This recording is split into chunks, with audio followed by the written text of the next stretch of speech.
I want to thank everyone that donated to Marywood University this yesterday, and on March 30th on Giving Day. The goal for Marywood, and we'll get more into this tomorrow as well, but the goal for Marywood University in one day, in 24 hours, was to raise $75,000.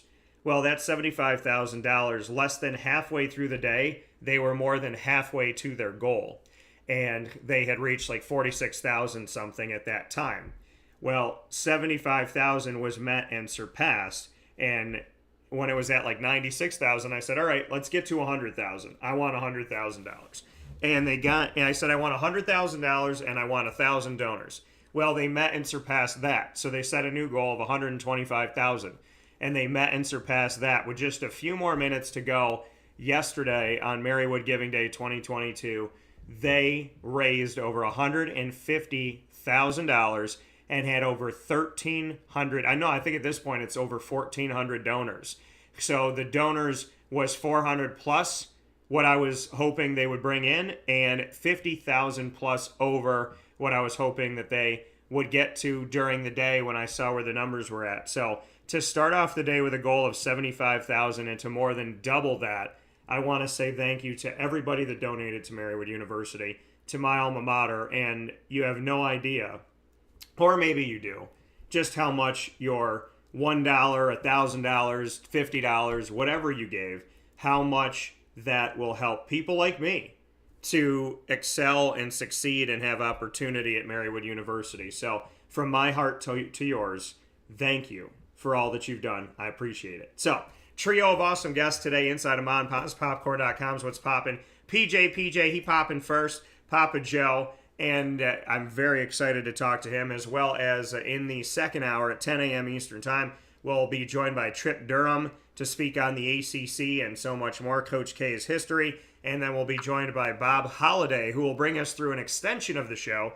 As we typically end at 11, we'll be here with you until at least 11:30, as I'll be spending a good hour of time with Bob Holliday, who's got a lot of history to discuss about Coach K, his experience of going to North Carolina as a student, covering Duke before Coach K was there, covering Duke the whole time Coach K has been there, as well as the history of Duke in North Carolina. And he will literally paint pictures, folks. You don't want to miss this. He will describe to a T the games between Duke and North Carolina, where you can close your eyes and see and hear those moments because of how thorough Bob is. So I'm very excited about all the history we're going to have today and excited about what's to come. So starting off things first, speaking on the Jaguars and the NFL, is PJ, Papa Joe. And I'm very happy to have him here. PJ, how are we doing today? Good morning, Daniel. Okay. I'm recuperating from my hip surgery, which has gone very well. I'm feverishly doing my PT work and getting ready for the next surgery, which is April 12th, which is my right knee replacement. So Papa J is going all in. And then right after that, 6 weeks after that, I hope to have my shoulder replacement surgery.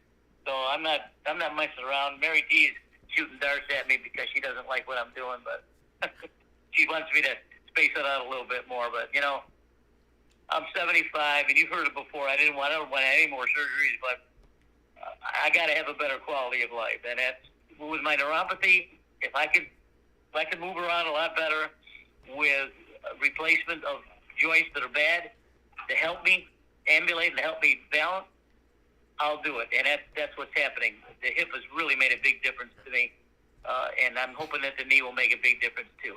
I know I'll always have the neuropathy, and I'll be disabled with that, but at least I'll feel better and I'll walk better. So, you know, April 12th, next day, Daniel. Well, you know, and that's the thing, and I know MT, you know, she has her own stuff coming up here in April, so, you know, before anything else, obviously prayers and well wishes and hopes to both of you, and I look forward to seeing you in about a month's time. And you know, in the meantime, please make sure you take care of yourself and, you know, do what you can to get better. But you know, I know that you originally said you weren't gonna do any surgeries, you weren't gonna have any of that stuff happen, and the fact that you said, you know, listen, I want to do it, I want to get healthy, I want to get right. You know, I hope you have the best doctors and the best medicine, the best care that you could possibly get. and that they do right by you. And I'm happy that things have gone well. And I'm just happy that you're doing whatever you can to be as healthy and have as least amount of pain as you can have. So it's a good thing to know. And obviously stay safe. And if you don't listen to MT, she can always call me down there to be backup. So. It's true. That's true. MT, she's my caretaker. I can't do anything without MT. And she's been with me forever, and she's with me all this recuperating time. So it's a team effort, I mean, I couldn't, if I was by myself, it would be very difficult for me to do this kind of stuff. But I got MT, and I got the meatball. So with her and the meatball, I'm okay. That coming from Papa Joe this morning. So excited about the comings and goings for you and the opportunity to move around here. Well, the Jacksonville Jaguars roster is also moving around in a lot of different ways. They've made a bunch of different moves here, and you and I now have some time to talk about these moves and different pieces that they brought in. The first thing I want to address, though, is we talked about it a few weeks ago. Brandon Linder, their longtime center, who they drafted, I believe I want to say they drafted him back in 2015, but it might have been before that. I want to say it was 2015. But Brandon Linder being on the team as the the guy that's going to hold down this offensive line and be responsible for making sure that ball gets to where it needs to go. A thankless job, but a very important job to have between quarterback and center. He has retired from the NFL following shortly after Tyler Shatley had gotten a 2-year extension with the Jaguars, and he has been the backup center, the backup offensive lineman in general, to fill in where they need help. They, right in the beginning of making moves in the NFL, Tyler Shatley was signed to an extension, and then Brandon Linder was up in the air. Now he has retired. What are your thoughts? Well, I read that too. We talked about all that. He said he's the anchor in that line. But now with Cam Robinson being signed as the franchise player, and then signing Sheriff, you got a couple of studs there. You got Juwan Taylor still at tackle, and you have Walter Black, who was a first-round pick last year. So, it's a tough situation. Brandon Linder was really consistent, graded out well all the time, big fan favorite, always came to work. I mean, just a solid guy. And he wasn't, wasn't an all-star. He wasn't this. He was just a good football player. And guys like that are going to be missed, even on the field, especially in the locker room. So I'm happy for him that he's retiring, but I'm sad at the same time. Yeah, so we see that move out, and then we also, see the fact of, I want to go back to, and I know it happened within these last few weeks here, but I want to discuss the fact of, we have been talking for years about what they're doing with their receiving core, right? Having a bunch of young receivers and how this has been going. DJ Chark Jr. wasn't working out. D.D. Westbrook wasn't working out. And they've had other people come in and out that didn't work out. Allen Robinson was supposed to be their number one guy out of Penn State, and they went and knocked on the door of going to the Super Bowl without him. So, they've let a bunch of guys go, and they've let a bunch of draft picks go. Now they're trying to bring in some other guys, and they're trying to pay some guys to do some things. What are your thoughts as we take a look at and kind of reflect upon, now that we've had a few weeks after discussing it a little bit here on Wake Up Call, what are your thoughts about Christian Kirk and Zay Jones and bringing in these guys? Now, Zay held the record for the most career yards as a receiver in the history of NCAA Division I FBS football, and he was coming out of East Carolina, and I covered him when he was there. And then he went on and came out to Buffalo and then went over to the Raiders. He's been a little bit of a journeyman, and nothing's really stuck, but now he's in Jacksonville. And Christian Kirk got paid a massive contract to leave Arizona to come to Jacksonville when I thought he was originally going to be the heir apparent to Larry Fitzgerald. Do you like the fact that they're bringing in a guy like Christian Kirk, who's had a few seasons, to complement Marvin Jones Jr., who obviously has done a really bang-up job? He's done a good job with the Jacksonville Jaguars. And then you have a guy like Zay Jones, who's still a question mark in the NFL, but they'd rather take a flyer on him than keep DJ Chark. So How are you feeling about the fact that they're rotating out the youth and bringing in some experience? Well, it's sad to see the kids go. Shark and some of those other guys, it just didn't work out. D.D. Westbrook, I thought D.D. Westbrook would stretch the field. I was whooping him for a couple of years, but he couldn't stretch it enough, I guess. I don't think he could outrun a ball by Trevor, but he is. Christian Kirk is the whole deal. I mean, he's a mini Larry Fitzgerald. You're right. He can do it all. I think that Trevor is going to probably talk to these guys personally and try to get just a good, how they feel, how do they think. You know, sort of like Aaron Rodgers and Devontae Adams, who left Green Bay. They traded him. Did you believe that? But anyway, Rodgers and Devontae, I mean, all they would do is look at each other, and they would know what they were going to do. They would change. If Rodgers is going to change a play, he would just look at Devontae, and he would give them some kind of signal, a wink or something, you know. And those guys were on the same page. I think Trevor Lawrence is looking for that person on the field who can make those decisions with him and say, look at the coverage and look over and glance at him and say, you know, hey, what we called ain't going to work, you know. So let's try something else. And I look forward to watching Kirk play. I think he's going to be a hell of a player for us. And, you know, you just hope that he stays sound and he doesn't blow out a knee or anything, and we can see what he does on the field. He certainly did it at Texas A&M, that's for sure. So I'm happy for him. You know, before we got on the air, I looked up. I didn't look up. I just was reviewing some of my stuff I want to talk about, and I saw a interview with Shad Khan just a couple days ago from the guy from Jacksonville newspaper. And you know, Khan's been with us for 10 years now. I just was reviewing some of my stuff I want to talk about. A good interview. And I saw an interview with Shad Khan. And then with that, you know, he's excited about the new signees and the draft coming up. You know, he described that he saw teamwork at every level. He was very happy to see that with Pedersen coming in. He saw the accountability, and he saw the open discussion that people were having with each other. Apparently, Urban never did any of that kind of stuff. Before signing Pedersen, he had met him a couple of years ago and knew about him. So when he decided to get rid of Urban, you know, frankly, Doug was the first person he called, and that's no lie. They had this deal working for a while. So Pedersen was a little bit, you know, he wanted a certain amount of money, whatever. You know, it's always financial. And Pedersen, you know, with him, he gets the complete picture. I mean, Pedersen is a dynamite coach. He knows exactly what he's doing. He was attracted to Jacksonville. Look at the young players. Look at the Trevor Lawrence. And on top of that, Khan is building a indoor practice facility, which is under construction as we speak. So everything is clicking for Jacksonville. I don't know what they're going to do about the Gator Bowl. I love the Gator Bowl. It's always been the Gator Bowl. I don't care what number, what other things they call it. But the Gator Bowl is always being uplifted too, and there's something always being done over there. Man, it's hot. I mean, not only hot, the humidity is tough. You know, guys need a break. So with an indoor facility like this, I think that's going to help them a lot.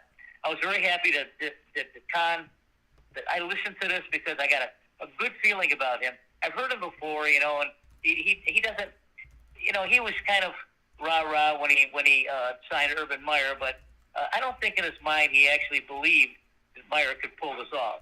And he was right because he didn't pull it off, and I think he made the right decision quickly. So listening to Shad Khan, listening to Doug Pedersen, I think that the team is in good hands going forward. And when we go back to the draft, we certainly can talk about the Brandon Linder retired. Of course, they got to do something about that. The franchise holder with Cam Robinson. So we go back to the draft, and there's some I mean, not draft. I mean, key signings. There's a couple signings that I think happened after we last year. And talk about a good football player on the end for Jacksonville. He's going to be a good one. What's your thoughts on him?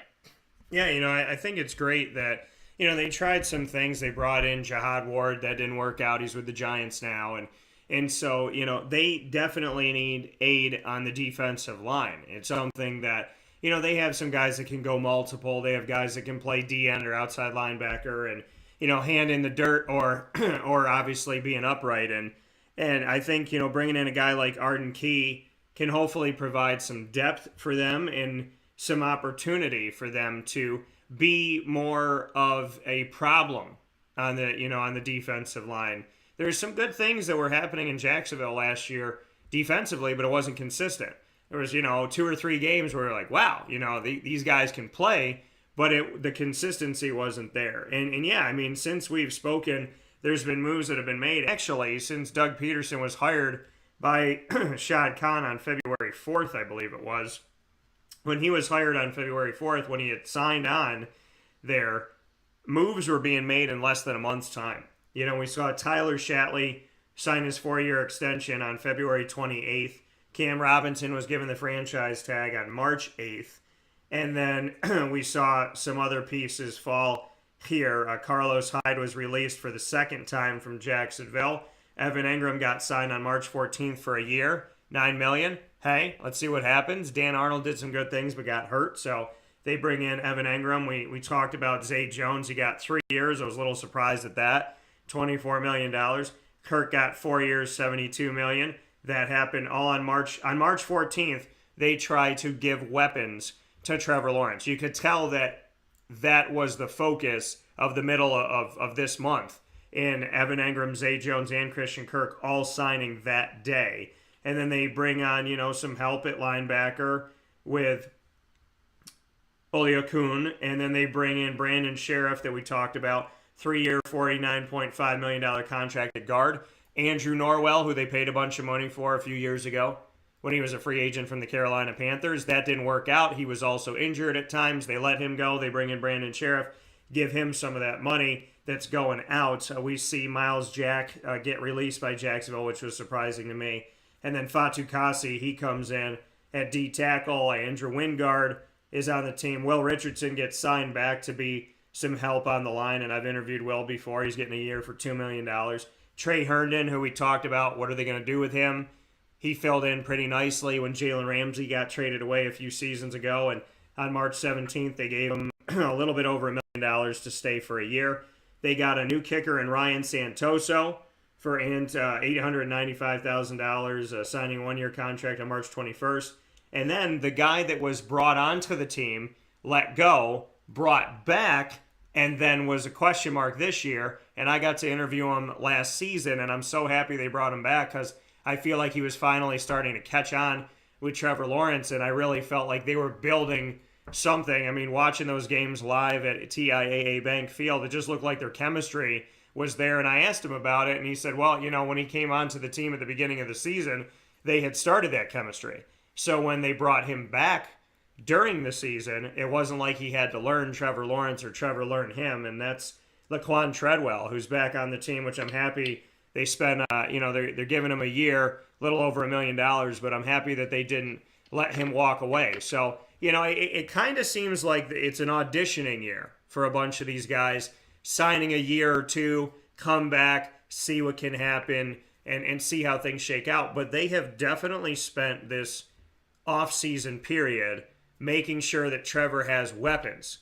He has Marvin Jones Jr., he has Laquan Treadwell back, he has now Evan Engram at tight end, he has Christian Kirk, he has Zay Jones.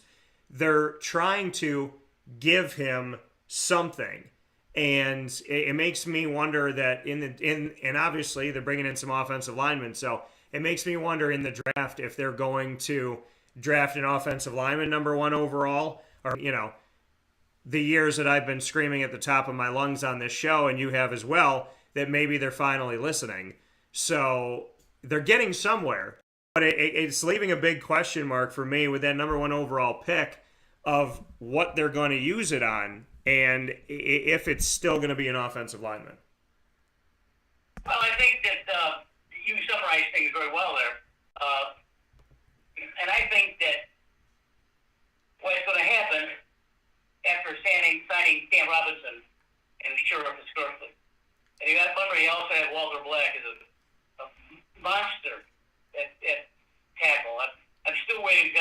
his shell and do some business for us.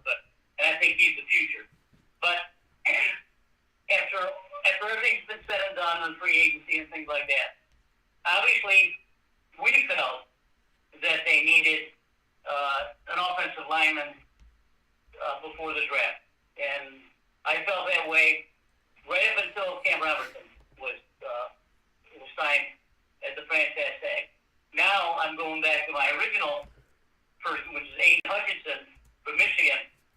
He's the one that's leading the parade now, and he's the one that's on everyone's list for Jacksonville as the number one pick. So I'm looking forward to see if we're right, and I think that Aiden Hutchinson is going to be an absolute killer on the end. Remind me of like a Joey Bosa kind of guy, you know? His motor just doesn't stop.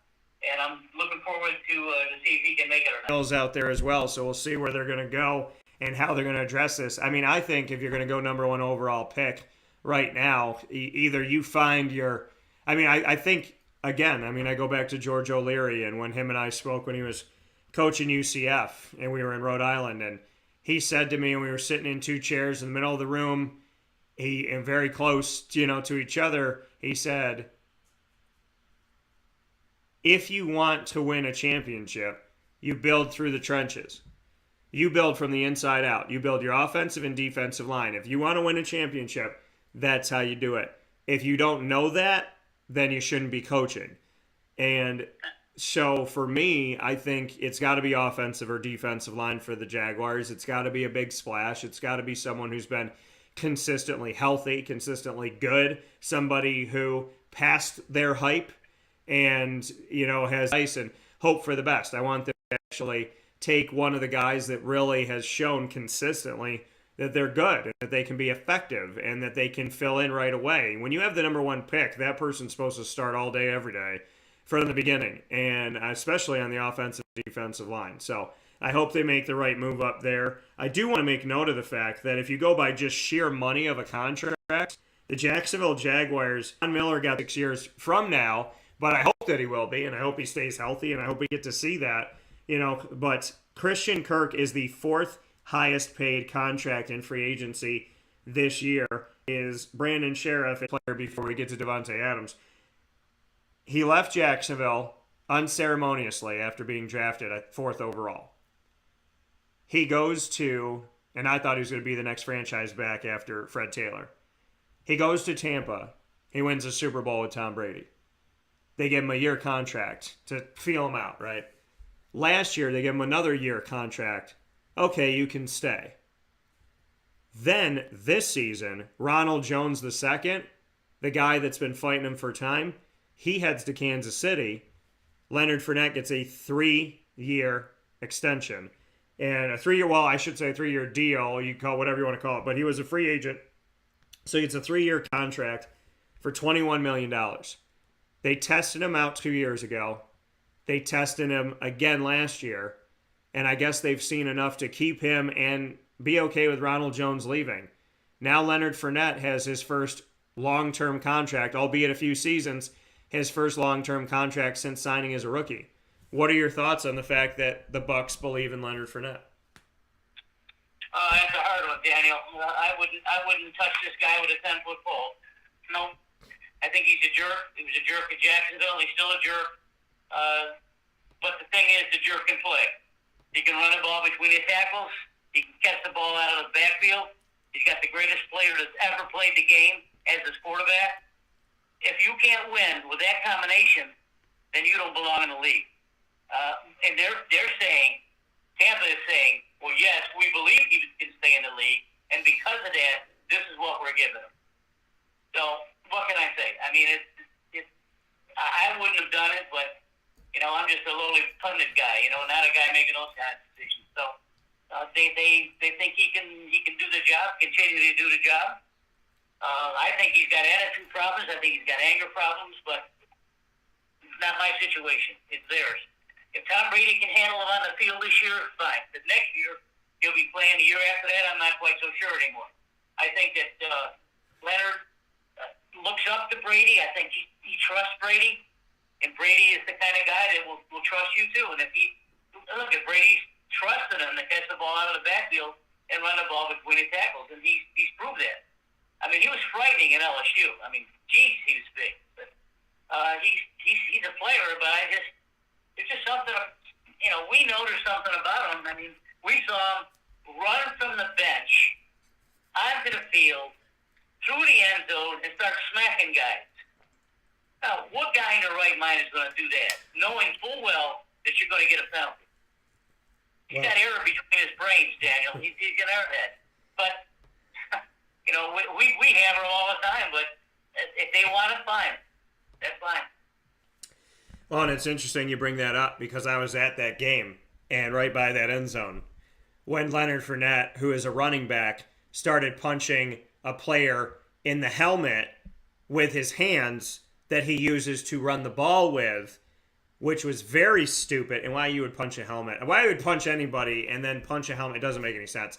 But I remember that day because I was there and I watched it happen in real time. So, it's like you said, it is an interesting thing for you and I because, I got to see him live in the Dome when LSU came to Syracuse, and then I got to see him on an 81-yard touchdown run, which should have been a sack. And then, and I say should have because Syracuse got their hands around the legs of the quarterback, and Leonard Fournette was just standing back there like a statue, like a mirage, like just hoping people forgot he was there. And the guy, as he's going down, just flips him the ball, and he runs 81 yards on a play that should have been a massive loss. And credit to Leonard Fournette for making something out of way nothing. But, he is. I mean, he was a problem in Jacksonville, and, it's interesting. I remember I went to interview him, and I remember he was like, well, I just went to the podium. And I'm like, okay, great. Well, I'd like to talk to you now. Like, I mean, it's just, if I was a player, I mean, listen, if someone's attacking my family or they're being disrespectful, then I have every right to say, okay, get away from me. But if I'm a player playing in the NFL especially, and I got like 3 years on average that a player lasts in the NFL, I'm going to talk to every nice person that wants to interview me. I don't care. I'm talking to everybody. If you're kind, if you're a jerk, well, then like anything in life, you walk away. But there's going to come a day where somebody may forget who you are. They may not want your autograph. Your card that was worth $50 maybe is worth 12 cents. And maybe that's being kind about it. So, the ego's got to go out the window, and it's ridiculous. Now, he let me talk to him, but I asked him like one or two questions, and I just remember going like, dude, your entire team is sitting at their lockers. You're not here by yourself. This isn't an hour and a half after the game. Just be a kind person and do the interview. And I'm happy that I got to talk to him, and I'm grateful for that. And at the same time, I'm like, who said, well, I already did that. But, well, great. I'm happy you already did it. Can you go to your coach and say, I don't have to run the ball 12 yards because I already did it in the first quarter? No. Well, then shut up and let's talk. So, Leonard, I'm happy for him. I hope he finds success. He left Jacksonville dirty, and I don't like that. I do want to go back to Andrew Norwell, though, because I find this interesting. The Jaguars go to the Washington Commanders, and I'm going to say Commanders over and over again, because when they were called the football team, it pissed me off to no end, because every one of the 32 are a football team. So the Washington Commanders, Brandon Sheriff, he ends up coming to Jacksonville, right? And then Andrew Norwell ends up leaving Jacksonville and going to Washington. So we essentially, by free agency, traded guards. And I'm hoping that, Brandon Sheriff works a lot better than Norwell ever did. But I just found it interesting of that switch there. But you and I have a lot to talk about. There's a lot to get into. We're going to take a look around the NFL. We're going to talk about your bros up in Milwaukee, about what their thoughts are in the state of Wisconsin, that the dicey marriage with Aaron Rodgers ends up with a $50 million a year contract with a caveat. We'll pay you, Aaron, but we can't afford Devontae. So, this is a very interesting scenario, thinking that Aaron Rodgers complains that he didn't want to let certain guys go. He needs weapons, right? They didn't draft a couple years ago any wide receivers in the draft, and they only had like 5 or 6 picks, and they didn't use any on wide receiver. Well, now they just traded away his best weapon. So is this bad marriage that looks like maybe it was having maybe a positive? Is it bad again? how do we make sense of the fact that the number one weapon in Green Bay is gone days after Aaron Rodgers is locked in? We'll talk about it right after this fast break on Wake Up Call with Dan Tortora from inside of the Cafe Kubal studios.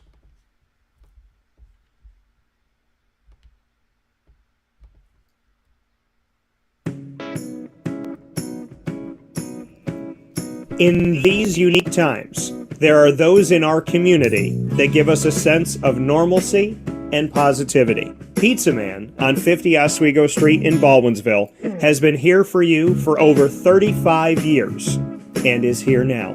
Call 315-638-1234 or order online at pizzamanbville.com to bring those familiar tastes into your home. And remember to come see our monthly on-site broadcasts centered around the community and our Baldwinsville Bees. Pizza Man in Baldwinsville. Any way you slice it, they are always here for you.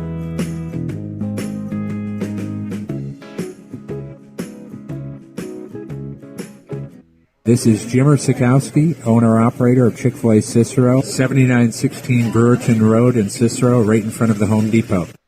I had a deep feeling that God wanted me to do something bigger with my life and to help people, help others. He kept putting Chick-fil-A in my life, and I realized as I was going through the franchise selection process that positively impacting the lives of others was really core to what we do here at Chick-fil-A.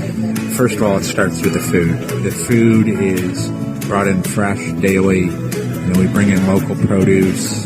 We prepare to order in the kitchen. We hand bread our chicken. We hand spin our milkshakes. It's great food. It doesn't taste like fast food.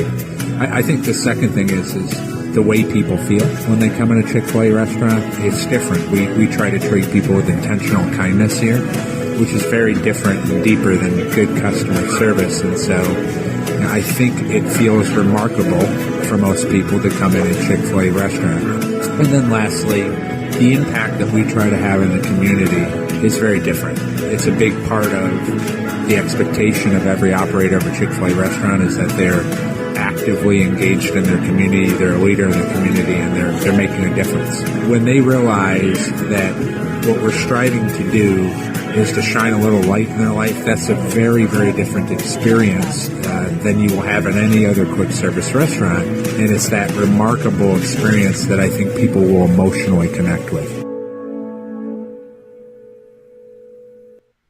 I'm George Townsend of Honda City with some good advice when buying a new car. The true cost of owning a new car is determined by the appraised value when you trade it. No vehicle appraises higher than a Honda. Next, look for low APRs and deep discounts. You also want low maintenance costs and great fuel economy. That's why my advice to you is to buy a new Honda. Looking pre-owned, visit our Honda Certified Used Car Center. Honda City, 7140 Henry Clay Boulevard, Liverpool, or HondaCity-CNY.com. It would be a pity if you don't shop at Honda City. Our corporate purpose at Chick-fil-A is to glorify God by being faithful stewards of all that's entrusted to us and to positively influence all those who come in contact with Chick-fil-A. And what became increasingly clear from our success in Cicero is that people love Chick-fil-A. And also I think we recognized that, we had a great opportunity to grow the brand and grow our platform. I felt incredibly grateful when I was selected to be a Chick-fil-A operator. I think what it's meant for me, what I've come to realize on a very deep level is that this is a calling for me. It's not a career. It's not a job. The Lord called me to be a Chick-fil-A operator and to use these restaurants to glorify Him and to positively influence other people. I'm blessed. I'm very blessed. Head to Chick-fil-A Clay on 3974 State Route 31 in Liverpool, New York.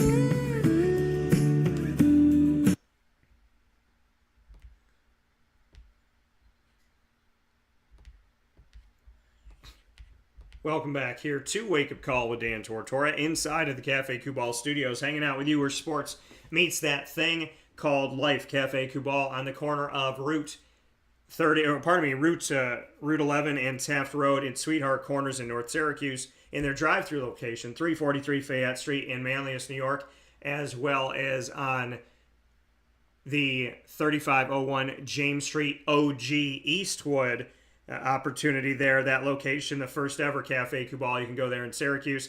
401 South Salina Street, 324 West Water Street, all in Syracuse, and inside the Galisanos Children's Hospital in downtown Syracuse. So make sure you head out to Cafe Cubal today and fill your cup up right. We're here with Papa Joe, as we always are every Thursday from 9 a.m. to 10 a.m. And we took a look on the Jaguars moves. Now we're looking at transactions around the NFL. And, of course, you are hanging out with Wake Up Call with Dan Tortora, watching and listening here. You're with us on YouTube.com, Facebook.com, both /Wake Up Call DT, and on Facebook.com /Live Now DT. That's where you're watching and listening. You're listening worldwide on our internet streaming radio, and you can pick that up at mixlr.com /Wake Up Call DT, and of course on wakeupcalldt.com's homepage. So however you're tuning into the show, thank you so much for being a part of Wake Up Call, where sports meets that thing called life. PJ and I jump into around the NFL, and we said we'd discuss it here in Wisconsin as we take a look at what's going on with the Green Bay Packers. There was this, what's going to happen with Aaron Rodgers? Then Aaron Rodgers, also the potential of the Denver Broncos making a play for him, and my guy Nate Hackett out there wheeling and dealing from the second he got in. Loving that and very excited about that. Brought in Russell Wilson from Seattle, Super Bowl caliber quarterback. So brought him in, and Aaron Rodgers ends up staying in Green Bay. So the question arises of, okay, so he stays in Green Bay. So Davante Adams is too, right? Nope. So Aaron Rodgers, $50 million a year, wants to make that bank bread. And we talked about before the break that he seemingly has gotten a little bit butthurt about the fact that they don't give him enough weapons. He goes and gets Allen Lazard from the practice squad of the Jacksonville Jaguars, who didn't know what they had. Cut and paste how many times that's happened. And he comes in and becomes the number 2 guy in Green Bay. This is a quarterback that's called out his receivers in practice before. So you get a guy like Davante Adams, and you seem to be tethered to him and him to you. And right after you get signed, number one, you come out and tell the world, hey, the media got it wrong. The people reporting that I signed the contract for this, this, and this, I actually didn't sign it for that amount, or it's not a done deal yet, but I will be in Green Bay. And so I waited on it to report it, and it comes out. He signs his contract, and I said, okay. So they wrap up Davante Adams and call it a day. And the 2 players will be making like half of the contract money that the Green Bay Packers have for 53 players coming this season. Nope. Davante Adams ends up getting traded away to the Las Vegas Raiders.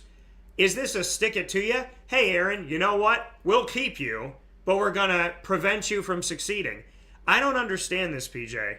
Aaron has been out loud and very open about what he doesn't like about the Green Bay Packers organization. He seemingly is seeking control or thinks he has it. And he gets signed. He makes a ton of money. He makes that Pat Mahomes money. And then Davante Adams, his number 1 guy, gets sent across the country. Have you made any sense of this? Daniel, when I read that, I said, WTF? Yeah. I don't get it. My bros in Milwaukee, I told you for years and months that Aaron Rodgers is a diva. He's a pain in the ass. He's just a pain in the ass.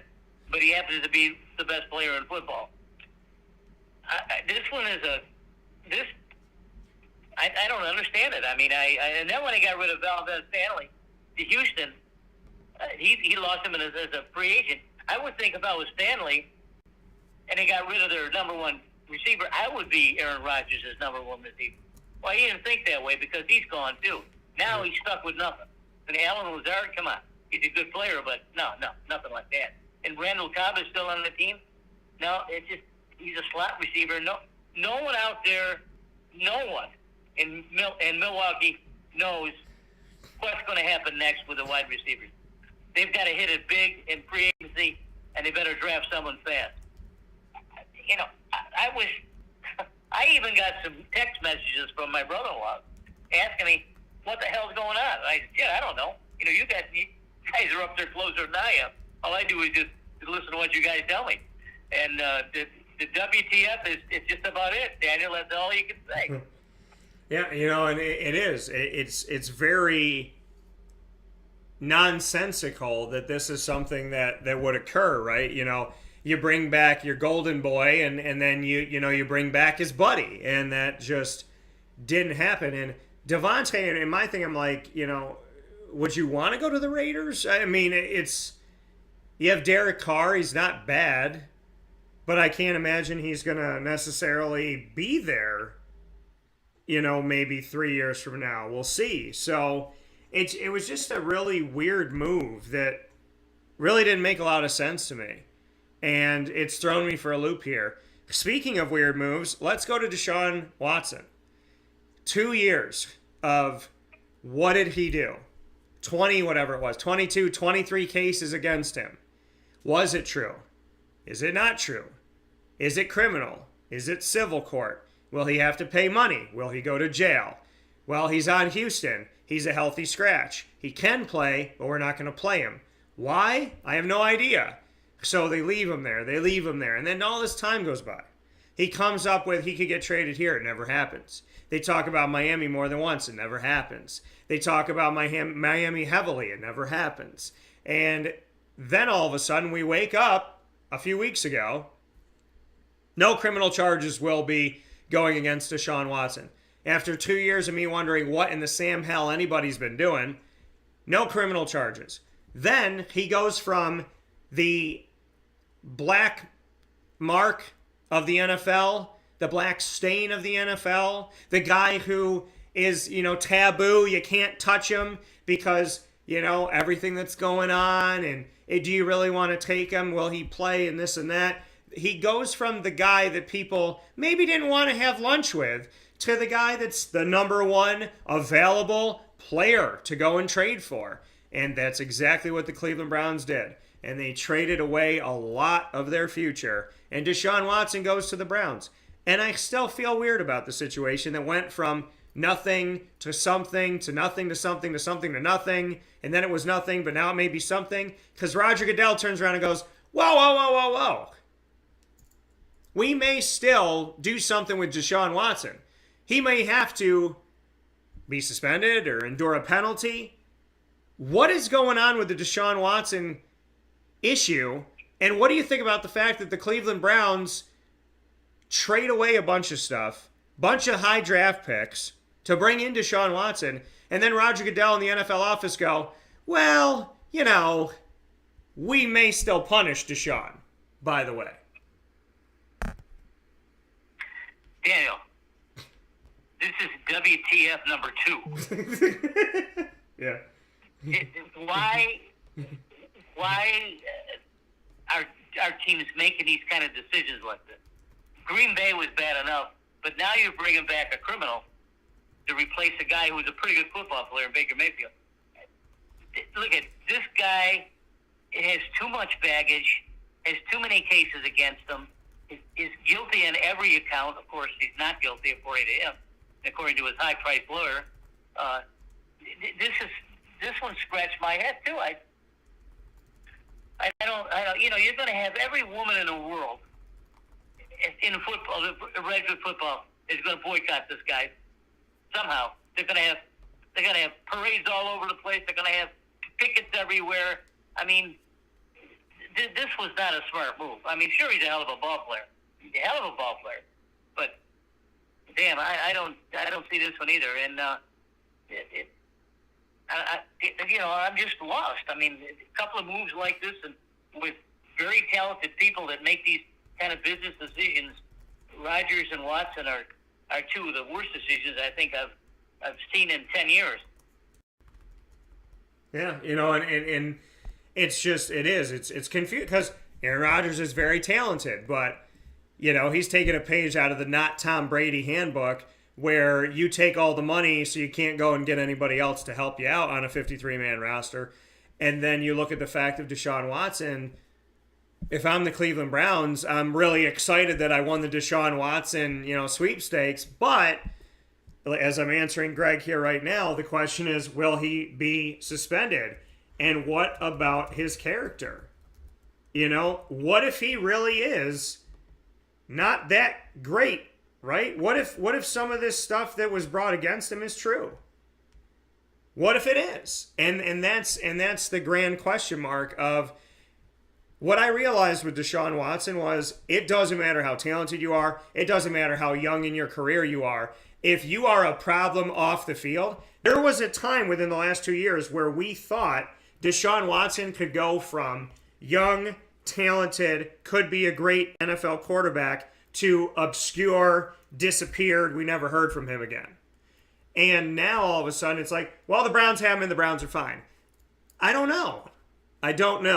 The Browns also have an affinity of bringing in players that are problems, right? Baker Mayfield, Johnny Manziel. They like bringing in guys who, especially a quarterback, who may not be the best leaders. And in Baker Mayfield's case, I'm like on the fence about it, but Johnny Manziel by far, no way in heck that man was leading anything for me. If I was in that locker room, I'd say trade me immediately. And so I question this because I liked Deshaun Watson in college. I covered him when he was at Clemson. And I want him to succeed. And then all this stuff goes on. And I'm like, there's more to this story if nobody's picking up this guy. And then all of a sudden he gets cleared overnight. And it's like, oh, yeah, you can pick him up now. And then they go and they pick him up. And then you're sitting here saying to yourself, like, what is going on that this is becoming reality? That, now he might be punished again. And it's just, I don't know, buyer's remorse for me. So I question it. It's confusing. I imagine it will only potentially get more confusing before it makes sense, if it ever makes sense. But we got some stuff to watch and some moves to make. PJ, you and I got a lot to talk about. And a week from now, we will be talking about opening day of baseball. Supposed to happen yesterday, but at least with everything that's gone on and all the tumultuous times that we were talking about, say that 10 times fast, we are living in a world where baseball is only a week behind schedule, which is not a bad thing. Well, that's true. It's going to be fun to do. We'll do our homework, and there'll probably be some more movers and shakers to come. There's some good players on Detroit that signed on good teams, but I'll have a whole rundown on all those. So it'll be a fun-filled hour. Yeah, it'll be a lot of fun. And as always, I appreciate you. My best to MT and to you and the Meatball and family and Kayla and little Lily and of course to Marissa. So have a fantastic day. Enjoy the weather, and I look forward to talking with you guys very soon. Okay, bud. See you later. Bye-bye. Right, take care. Coming from PJ here on Wake Up Call with Dan Tortora, where sports meets that thing called life. So we'll take a step aside on the broadcast here on Wake Up Call with Dan Tortora, and when we come back here in hour number 2, we are going to be celebrating an awesome time with two gentlemen that I respect and appreciate, and we'll be talking about the ACC basketball world as well as in general taking a look at the NCAA Tournament, taking a look at the history of Coach K, and of course also getting into that Duke North Carolina matchup that, believe it or not, is the first time these teams have ever seen each other inside of the NCAA Tournament. So plenty coming up here where sports meets life on Wake Up Call with Dan Tortora from inside of the Cafe Kubal studios right after this fast break. Thank you so much for being here. We appreciate you. And we thank you, as always, for being here on Wake Up Call with Dan Tortora. And can't wait to get into the basketball side of things right after this. Carvel DeWitt, it's what happy tastes like. Do you know why? Because we make ice cream. Creamy, rich, flavorful ice cream. Not yogurt or iced milk like some of our competitors. Ice cream. Fresh, by hand, daily. For the calorie conscious, we have something new for you. Our new Carvelite. Same great flavor, creaminess, and texture of our regular ice cream with only 35 calories an ounce. So whether you want an ice cream cake, flying saucer, dasher, carvalanche, hard or soft ice cream, we will satisfy your craving with our fresh, handmade regular or new Carvelite ice cream. Carvel DeWitt. It's what happy tastes like.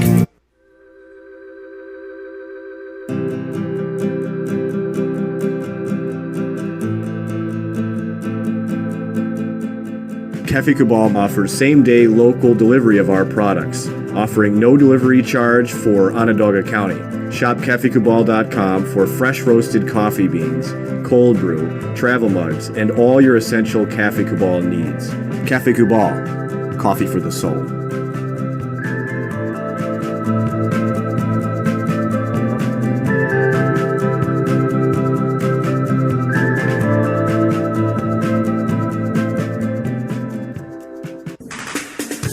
Wildcat Sports Pub in Camillus, New York is located on 3680 Milton Avenue in the Home Depot Plaza. It is your family-friendly sports bar and restaurant. Folks, some sports bars aren't family-friendly. Some family-friendly restaurants are not sports bars. The Wildcat Sports Pub in Camillus, New York is proud to be both. It is that marriage that you've been looking for years. The Wildcat Sports Pub is your home base for your sports bar and restaurant needs, games for the kids, indoor and outdoor activities, and enough things on the menu to come back every single week and get to try something new. They're open Sundays from noon to 8 p.m., Monday through Wednesday, 11 a.m. to 11 p.m., and Thursday through Saturday from 11 a.m. to midnight. For reservations and party information, call 315-487-2222 for the Wildcat family-friendly sports pub and restaurant.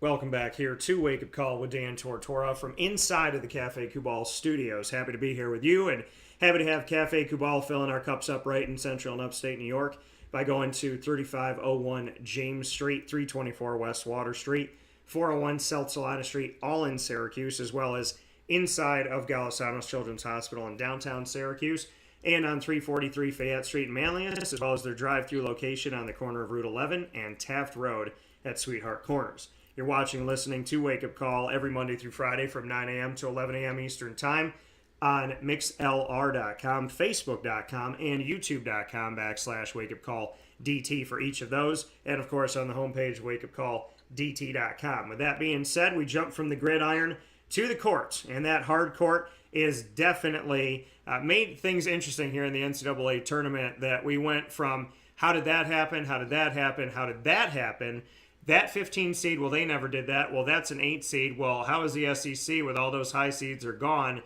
and then we shift and get to the Final Four, and it looks like the usual suspects again with Duke, North Carolina, Villanova, as well as Kansas. And I want to thank Villanova personally because they are the only thing on my bracket that is not in heavy red pen. So thank you to Villanova for what you've done, and to Jay Wright, much appreciated. So with that being said, plenty to discuss here in the college basketball world from somebody who knows it very well and can speak with us about the history of some amazing people and rivalry, and that being Duke and North Carolina, Coach K, as well as the fact that the ACC making history this season in the Final Four, and in general in the NCAA tournament, that we get to see Duke and North Carolina face off. It's also the first time since 2016 that the ACC has had two teams in the Final Four, and those teams at that time were North Carolina and Syracuse down in Houston. So,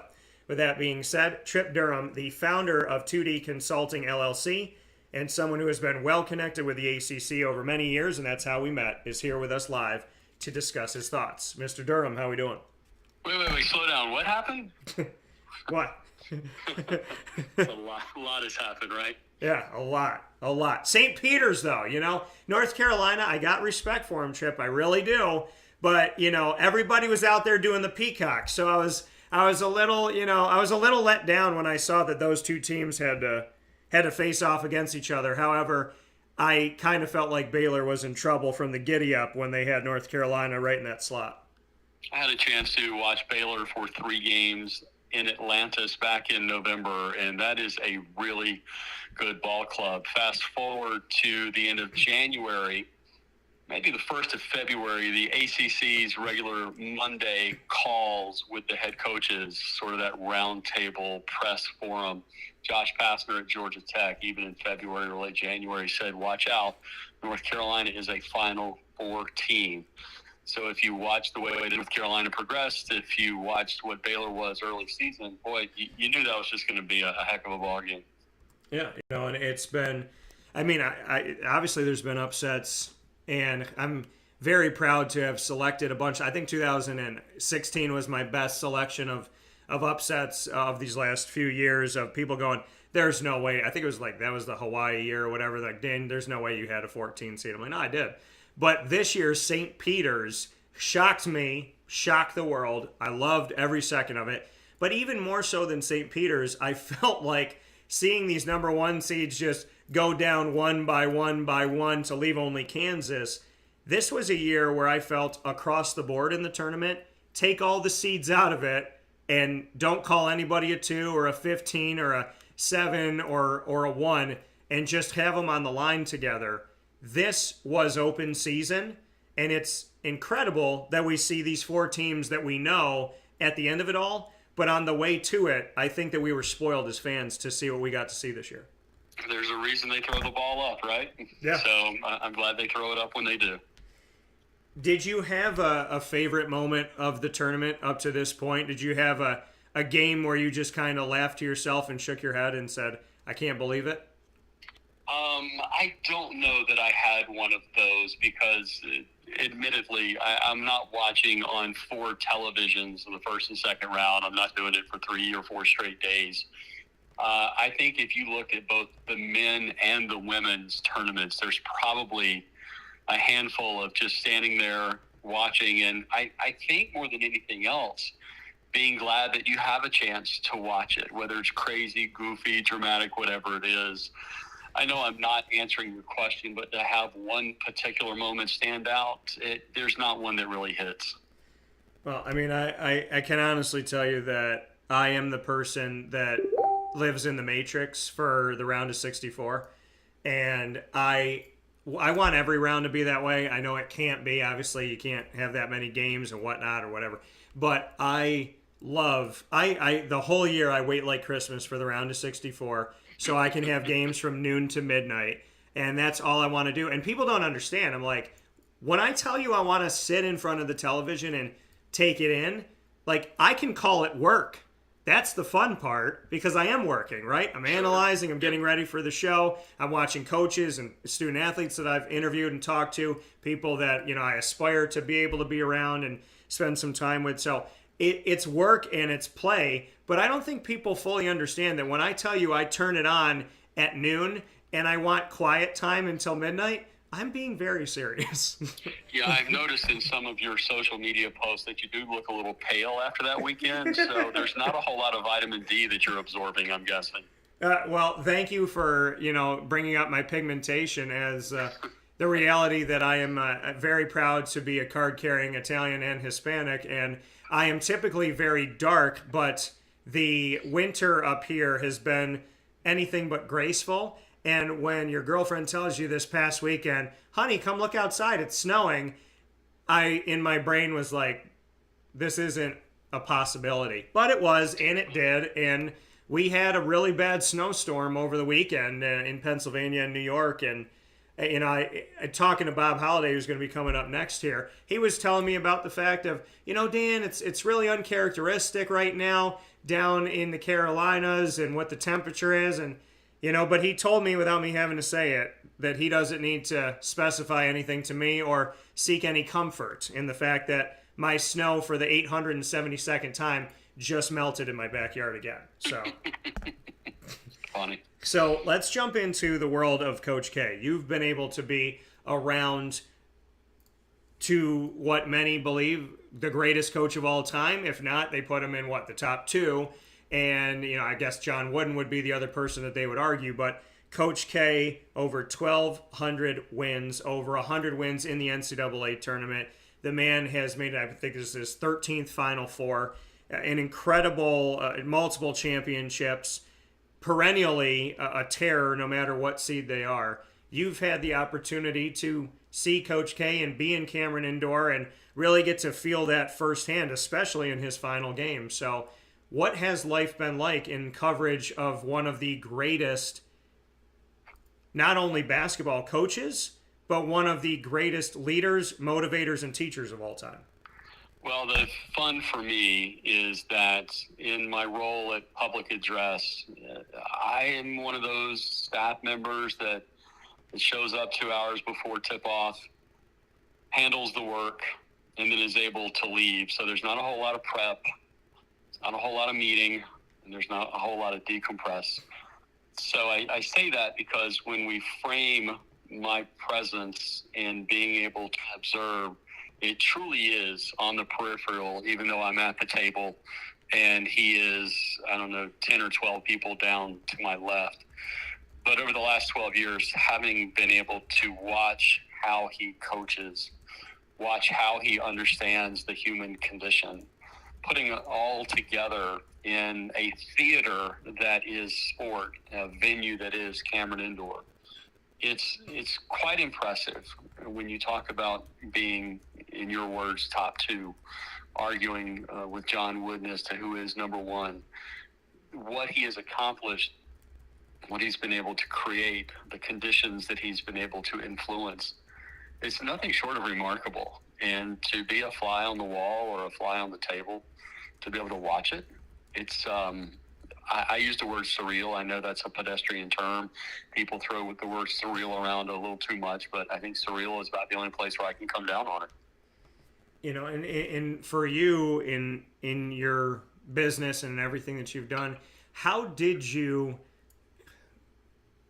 facilitate that relationship with Duke University and to be that voice that, I mean, think about this, and I know you're a humble person, but I want to say it because to me, there's only one PA announcer that can say that in the last game of Coach K at Cameron Indoor in the rivalry of Duke, North Carolina, there's only one person that got to be on those loudspeakers, and that was you, Trip. Well, I appreciate you saying that. The evolution is just quite by happenstance. There was an opportunity that I had in which I could speak with then sitting athletic director Kevin White. Kevin in that conversation said, why don't you go talk to this person? And this person at the time was Boo Corrigan, who is now the athletic director at NC State. Boo invited me back to his office. Boo said, hey, why don't we go talk to this person?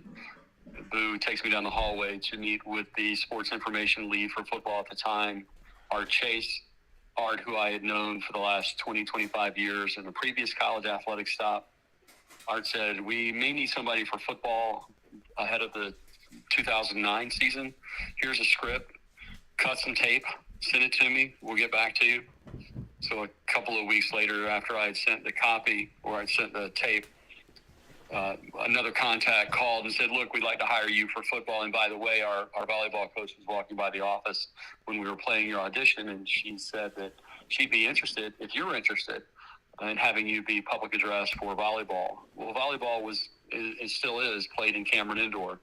And I knew that if I could introduce my sound into that building, that maybe there'd be an opportunity if the other guy, Dr. Art Chandler, who had been there for 40 years, as the public address announcer at Cameron Indoor, if he ever decided to step away, maybe I'll have proven myself enough. And sure enough, after the football season and after one volleyball season, Dr. Chandler decided to step out just a couple of months prior. And at that point, I think I went out of body.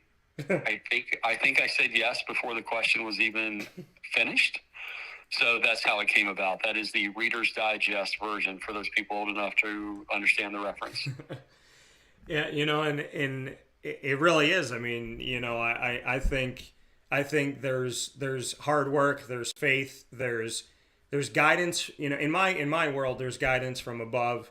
There's hard work, dedication, determination, and networking, and being a good person and an honest person. It all comes together. That, you know, they say that, well, how come that person seems so lucky all the time? And say it's, you know, people that work really hard do things the right way and do right by people, and in my world believe in something bigger than us. You know, they call it luck, but I see it as a lot more than that. And Trip, you know, you have built a business in 2D consulting from all of these connections and networking and the way that you handle yourself and whatnot. I would love to, you know, in another show, I'd love to sit down with you in person and actually peel back the orange in a real way. And yes, I'm going to make a Syracuse reference in this Duke conversation, but I feel the need that, you know, I would love to know the how and the why that 2D consulting came about, because in my world of some of the things I'm doing with my business and some of the things you and I have talked about, I see parallels in kind of the evolution of what I want to do and how, you know, you have evolved as well. So just to speak on 2D consulting a little bit and how and the why of why we see 2D consulting be successful and the how of getting there as well. Well, and if at some point you'd like to sit down, I'd be more than happy to sort of trade notes and see where we are. I think to your point, there are probably some parallels, and it might be a special edition of your show in which people may want to join in on, maybe a bit of a roundtable. We'll find some time for that. Yeah, absolutely. And I can definitely appreciate the work that has been done. So you get into Cameron Indoor. Bring me into the day that you get to walk in there for men's basketball and pick up the microphone for that moment. There's a wonderful thing about Cameron Indoor. When you walk in through the south entrance, and there are really two entrances, the north and the south, and my pedestrian path takes me into the south. When you open up the doors, and please know that this is a true compliment, when you open up the doors, you get this push of aroma, and it smells like an old gymnasium. And Cameron just has that scent to it. And it's a very complimentary scent. And passing through the gatekeepers, through the two doors, through the lobby, and then stepping through the portal in which the gym opens up, it is it's special. Lots of banners, lots of blue, lots of seats, lots of noise. And granted, 2 hours prior to tip, there's not as much noise as there's going to be an hour and a half later. But being able to step in with a quiet building, there's a routine of sharpening my pencils, of getting my highlighter ready. It's a bit OCD, but I think a lot of us in business, if we create positive habits, those habits will get us through a tough time, a weird time, an unplanned time. So it's the habit of getting to the table, making sure the harness for the headset is set correctly. It's reading through the script. It's just walking the building to understand and remind yourself that you get to be in this place. The show starts generally about 40 minutes before tip, and that's when the game producer starts giving cues. And at that point, you're in it. There are a lot of neat elements that the Duke culture has built into the pregame show, the things that are so special for that university. And a lot of schools do it, but it's just heightened because it's Duke. And then you get to the point of asking everybody to rise to the national anthem, and you realize that for the most part, yours is the only voice that is heard because you are getting to that solemn moment of honoring America. And then I think, by and large, I'm the last person to stand for the anthem. So there are moments that from the 2 hour mark all the way through that are reminders to me that, holy cats, I get to do this. So I appreciate the question and allowing me to walk through it. Sometimes I don't realize what it is that is a part of my life until I'm able to say it out loud. I internalize a whole lot. So thank you for the opportunity. Yeah, here with Trip Durham, founder of 2D Consulting and connected to the ACC for many years now. And do you remember that first basketball game? I know when you talk about, and you did a fantastic job of painting the picture and helping us to, at least, on my side, to smell the building, to get a feel for that. I'm seeing, the headphones, I'm seeing the highlighter and whatnot. And like you said, some things may look OCD, but to people that work to be successful and consistent in that success, we have things that we do. Do you remember the first time? I do. The first time was a preseason NIT game. It was a doubleheader. I'm a graduate of East Carolina University, so the Pirates were playing in game 2. Game 1, I don't remember who the opponent was for Duke. I remember, though, the game because I was in a bout of food poisoning at the time. Oh. And it had hit me the night before. I was up all night prior. And not only was the food poisoning part of my makeup and thinking, but also of what if I have to call to tell them I can't handle the first game. So then I get to the arena. I don't really have a routine yet, but I do know that Cameron Indoor, when you sit at the table, you have nowhere to go. And the entire time, not to sound morose, but the whole time I was thinking, if I'm going to have an episode, I don't know what I'm going to do because I can't get up. Yeah. There's no out. So thankfully that nothing happened. But for as much as I don't remember who the opponent was, I certainly remember my mood, my condition going into that first game. And I can second as a voice in this world of sports broadcasting and whatnot. I can tell you that now that I hear you tell that story, I have my own that it drums up, and I'm sitting here saying to myself, do all broadcasters have a story of, I really hope I don't have to run out of this room because I can't? I'm sure they do. If you polled 100, I bet 99.5 of them would have a story. Yeah, there's always that moment of I can't move. And I do remember a couple of years ago at ACC Operation Basketball down in Charlotte. It wasn't of that extent, but I remember I got in the room at 9 o'clock and it was just churning. And I remember looking at you going, Trip, there's like no room in the schedule to like even eat lunch or anything. And it was just going in the TV room. And I'm sitting there in the front row, and from 9 a.m. to 3 p.m., outside of what I brought in my book bag, I did not have a meal. And I realized at 3 o'clock, I'm like, I haven't gone to the bathroom in at least 6 hours. So it's, I don't think people see that side of it, but it's definitely a dedication. And I feel like there's God in that. When you walk into the building and every part of you is going, my stomach does not feel good. And then God's like, for the next 2 hours, I got your back. And then when you get home, we'll take care of business. So I feel like that's I don't know, for whatever reason, it's a happening that happens. But looking at the fact of Duke and North Carolina and what this is for the conference, what it's for Coach K, what it is for Hubert Davis and Roy Williams, who's obviously been in the crowd. I don't want to take anything away from Hubert.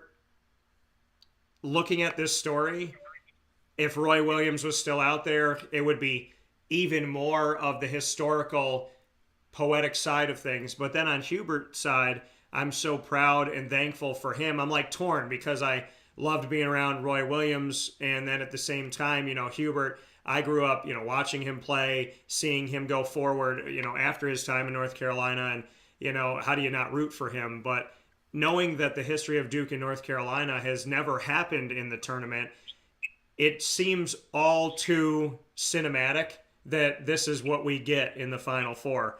So how are you seeing it? Coach K, a couple of years ago, and I'm paraphrasing here, he said the basketball gods have a weird sense of humor. Yeah. And I think that's what we're seeing. I've not given it a whole lot of thought, even though I am 30 minutes from one campus, 25 minutes from another campus.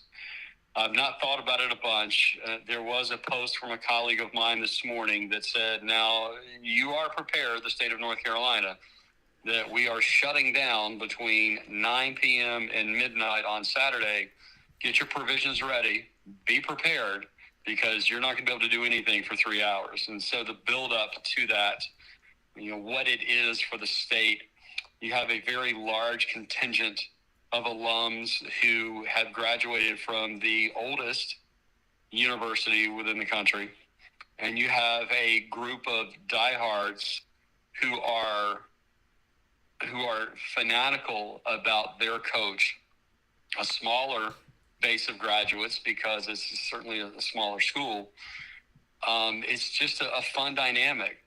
Our blue is better is always a chant throughout the course of the year, regardless of the sport.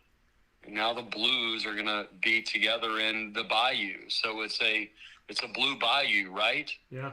That's not a Linda Ronstadt song. It's truly what is happening. The fact that the two schools 8 miles apart have to travel states away to settle something, it's just sort of cool.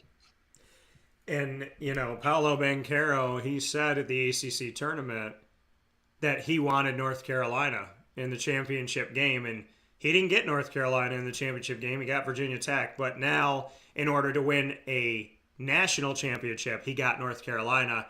So you talk about, the basketball gods and that side of it and whatnot. What to that respect, and Duke has given locker room material to North Carolina, and North Carolina has done the same back to Duke for this game, and they don't really shy away from it. And you don't get that from everybody, but Ben Carroll looked right into the camera and said, "I want North Carolina." Now he gets North Carolina. What to that effect do you take from that? And being in Cameron Indoor for Coach K's final game there, seeing North Carolina win that game in this rivalry, and the last game that Coach K will ever coach at Cameron, to know that happened, then to hear the statement made at the ACC tournament, and now it's like, okay, well, but be careful what you wish for because now you got him again. Just how that has created even more of an undertone. If it could be any deeper of a rivalry, it somehow got there this time. Yeah, there's a separation. There is what we all spin about in water cooler conversations, and then there is how the two programs are locked within their own protocols and their own planning. So I don't know if the game was played on March the 5th.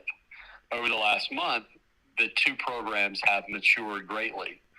They were maturing even before the tilt back in Cameron.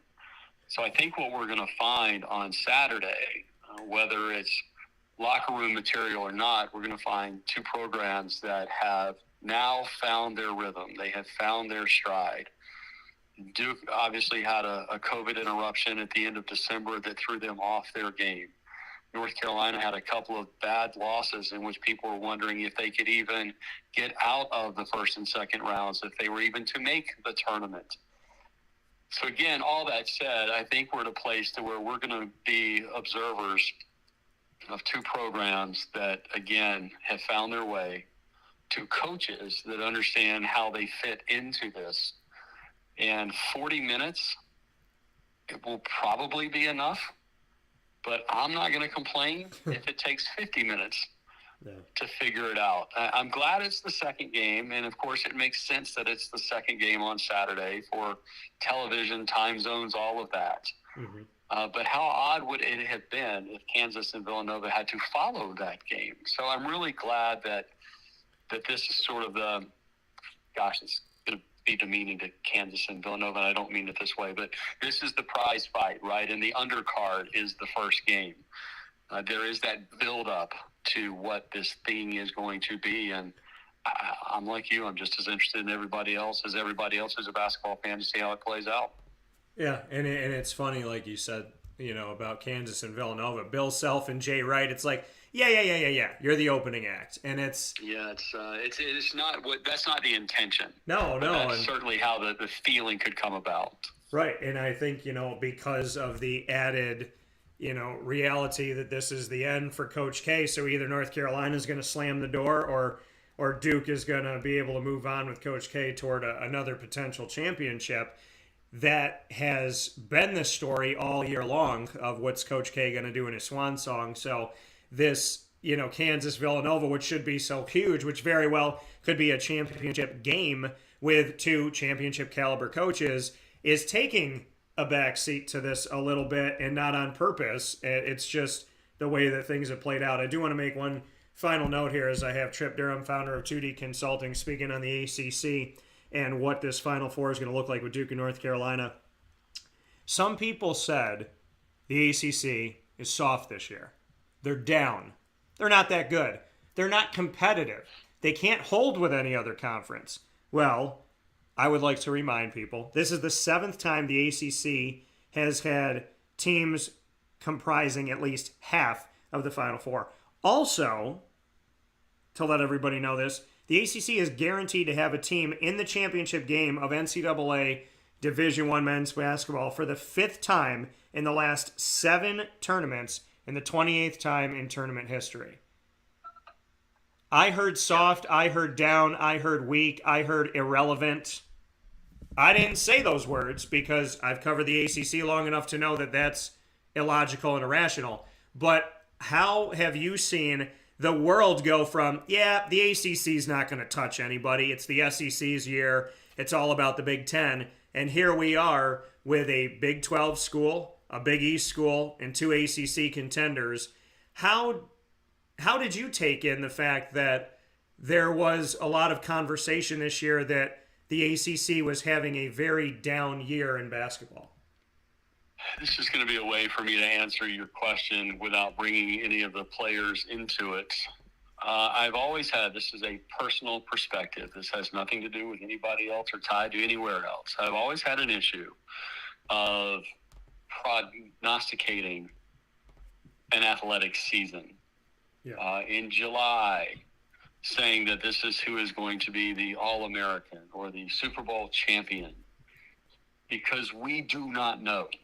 Yeah. So for folks to now in the rears to say, oh, well, we told you so, this league or that player or that thing was better than maybe we had thought. Well, that's right, because there is a pretentiousness. There's a false sense of authority when you make these predictions at the beginning of something. And rarely do people follow up at the end and say, I was wrong. Yeah. But I understand the immediacy of wanting to do it. I understand the value in selling newspapers and magazines of doing it. I certainly get that part of it. But then to have the conversation 8 months later and say, well, now how do you feel about it? I think all of it's a wasted exercise. But again, that's just me personally. Somebody asked me the other day, now I am going to bring somebody into it. Somebody asked me the other day, what do you think it's going to be like for John Shire in continuing the tradition? Yeah. Well, 8 months ago, somebody said, is Hubert Davis going to be able to do it in continuing Roy Williams? And there were people that said no. Okay, well, you predicted, and now you were wrong, because look where Coach Davis is now. So to me, I think it's a futile exercise to make those predictions. So how's that for a soapbox? No, and I also love the fact that I always tell people I'll do a preseason. If I'm going to do preseason, right, because we vote in them, I said I'll do my preseason prediction, but then give me the right to have an in-season thought as well, to say, okay, this is what I think from the outside looking in, knowing nothing of any games being played, and as none of us do because they haven't tipped the ball off yet. And then during the season, let me assess the team, and instead of taking me solely on that, let me assess them and say, okay, well, this is what I saw different. This is what I think is happening. I didn't think FSU was going to fall like they did. I didn't think NC State was going to do that. So Miami making their first ever Elite Eight. Shout out to, Coach Larinaga. And so I remember a few years back, Trip, when I was sick and I couldn't come to Operation Basketball, but I was still allowed to vote. And I voted, and I had North Carolina at the top, and that's what the most of the ACC had. We don't know that because we're voting without seeing anybody else's votes. We don't have to share anything. And in the last second, I said, you know what? I'm going to put Syracuse at the top. Not because I'm from here. I've never voted Syracuse to win the ACC except for that year, which was 2016. And I ended up being the only person that did it. Well, apparently it caused a commotion at Operation Basketball, whatever.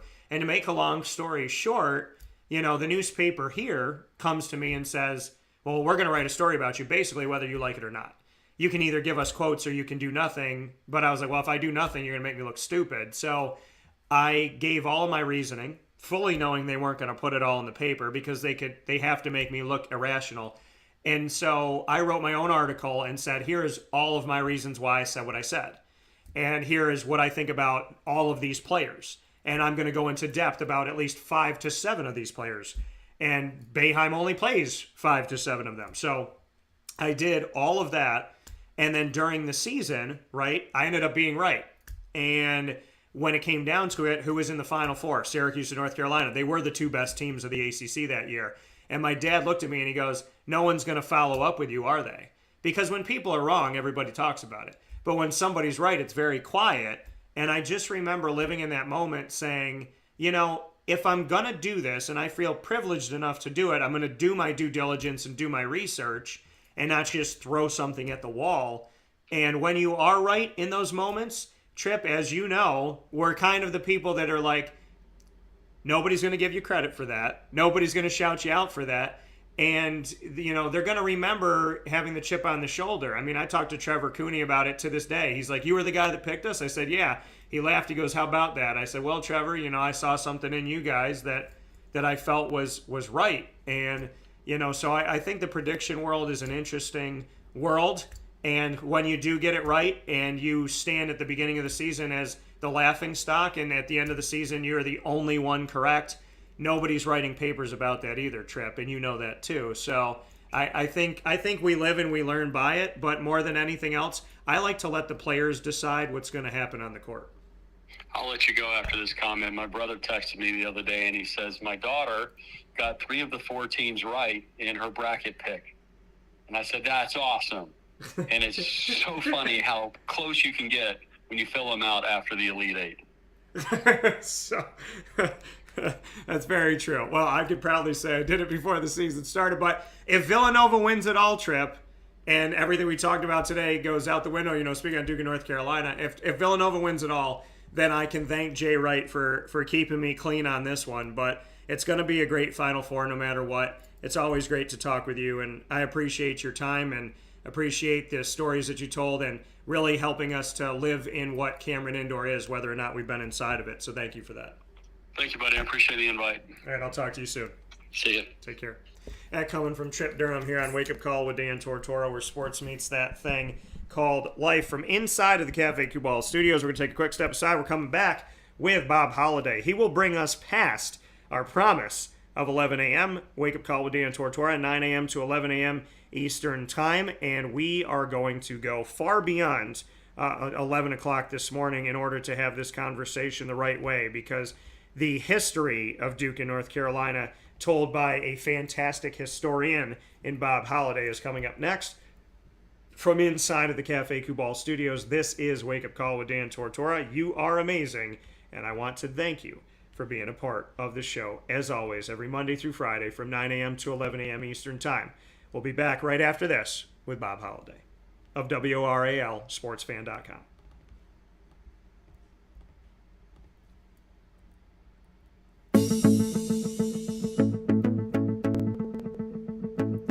Avicoli's, located on the corner of Route 57 and Wetzel Road in Liverpool, New York, has been your trusted neighbor for decades. Located just steps from Liverpool High School, we're happy to have the Liverpool Warriors on-site, on-location broadcast at Avicoli's through Wake Up Call with Dan Tortora every single month, featuring student athletes, coaches, and administration throughout the year from Liverpool High School. Head out to Avicoli's today on the corner of Route 57 and Wetzel Road in Liverpool, New York, open Tuesday through Sunday for lunch, dinner, and drinks. We'd love to see you out there. And of course, you can call them at 315-622-5100 for takeout, delivery, and catering. That's 315-622-5100. And also find them on myavicolis.com. That's myavicollis.com.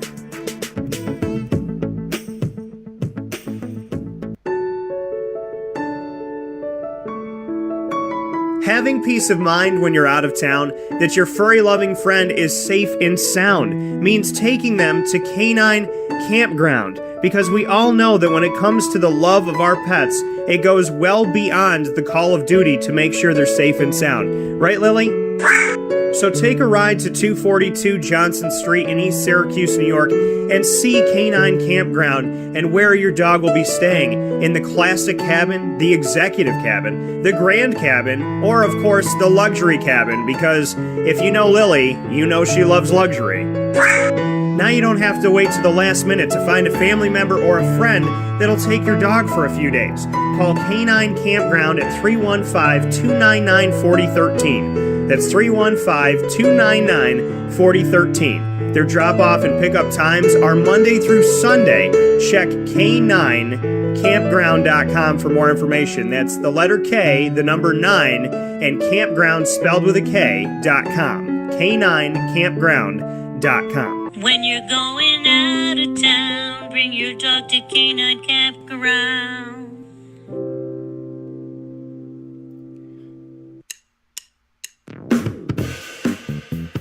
PB&J's Lunchbox, the food truck that you love finding all throughout central and upstate New York, now has a street-side cafe. So when you're craving their traditional favorites as well as their out-of-box amazing menu items, you can now head to 663 Old Liverpool Road in Liverpool, New York. Located just minutes from the highway, the Thruway, Destiny USA, and Onondaga Lake Parkway, PB&J's Lunchbox Street-Side Cafe is there for you Monday through Saturday from 9 a.m. to 7 p.m., serving breakfast, lunch, and and dinner all throughout the day. Get breakfast for dinner, dinner for lunch, whatever you fancy, including their award-winning grilled peanut butter and jelly sandwich. Find them at 663 Old Liverpool Road in Liverpool, New York. PB&J's Lunchbox, where we love to know what's in your lunchbox.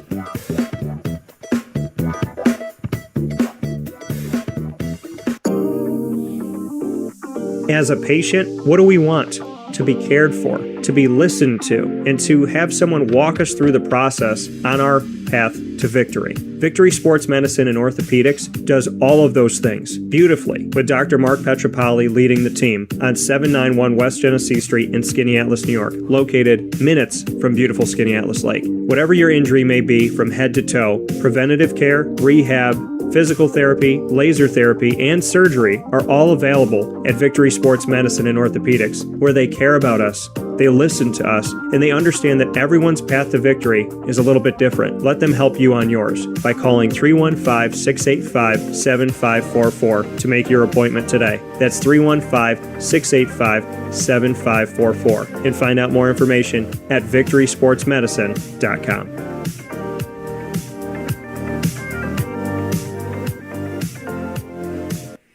Welcome back here to Wake Up Call with Dan Tortora on wakeupcalldt.com, your one-stop sports shop, as well as on mixlr.com/wakeupcalldt, where you're listening worldwide. You're watching and listening on youtube.com and facebook.com, both /wakeupcalldt.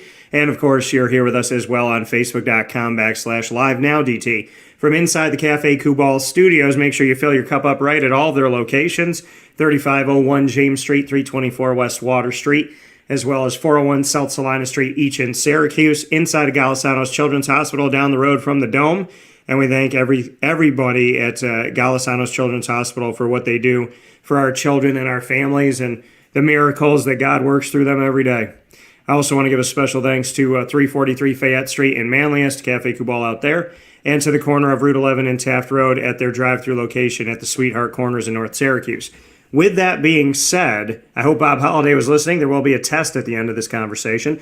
But Bob Holliday and I, for WRAL Sports... I'm doing great. Great to be with you. What a time. What a time.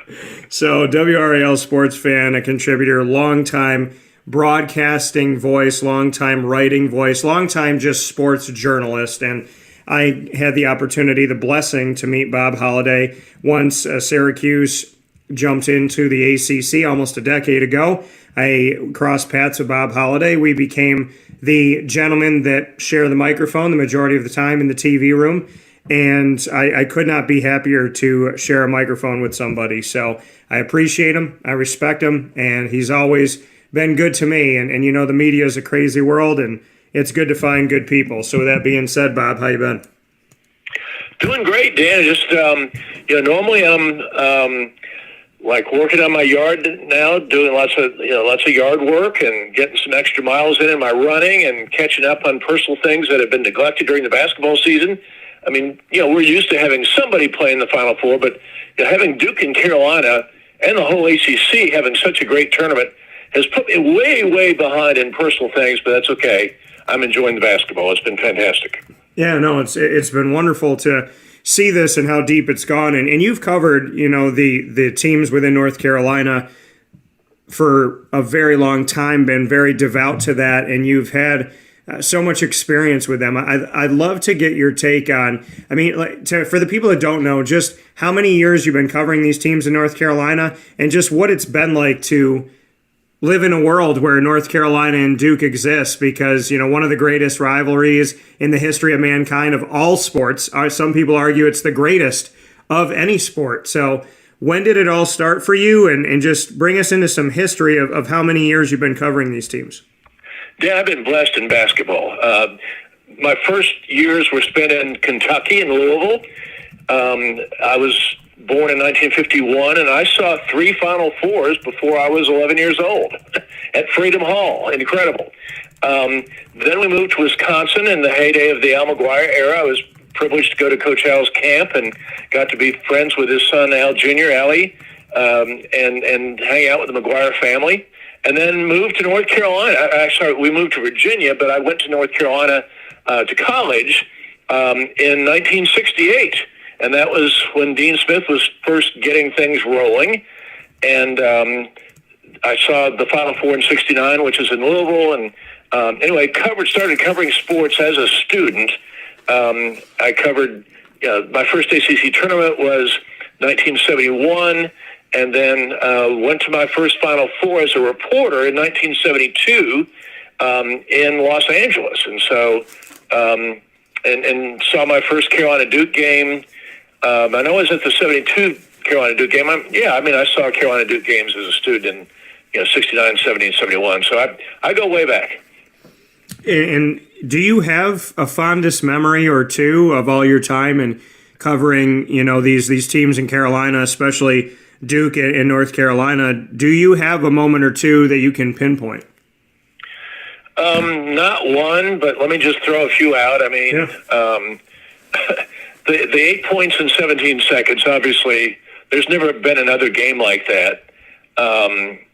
Carolina trailed Duke in Carmichael Auditorium in 1974 by 8 points with 17 seconds left. There was no three-point shot. Bobby Jones, who was the star of that team, had a great NBA career, told me that Coach Smith was actually smiling at his players during the timeout as he said, we're going to get to work on they worked on the kind of things in that game that you do like in practice. Let's pretend we're down 6, with 20 seconds left, that kind of thing. And, they stole inbounds passes. They fouled Duke, and Duke missed. They stole more inbounds passes. And then Walter Davis, another guy who did pretty well in the NBA, hit a 35-foot prayer to force overtime, and they won in overtime. There's never been another game like that. And that came on the heel 6 weeks earlier. Duke was not very good that year, but they played Carolina, and Carolina had George Karl. No, I'm sorry, George had gone by then. But anyway, Carolina, had a good team, and it was a tie game in Cameron with 4 seconds left, and Bobby Jones stole the inbounds pass and went as Duke's ball. Bobby stole the inbounds pass and laid it up at the buzzer, and so Carolina actually stole a couple of games. But Duke has had the buzzer beaters.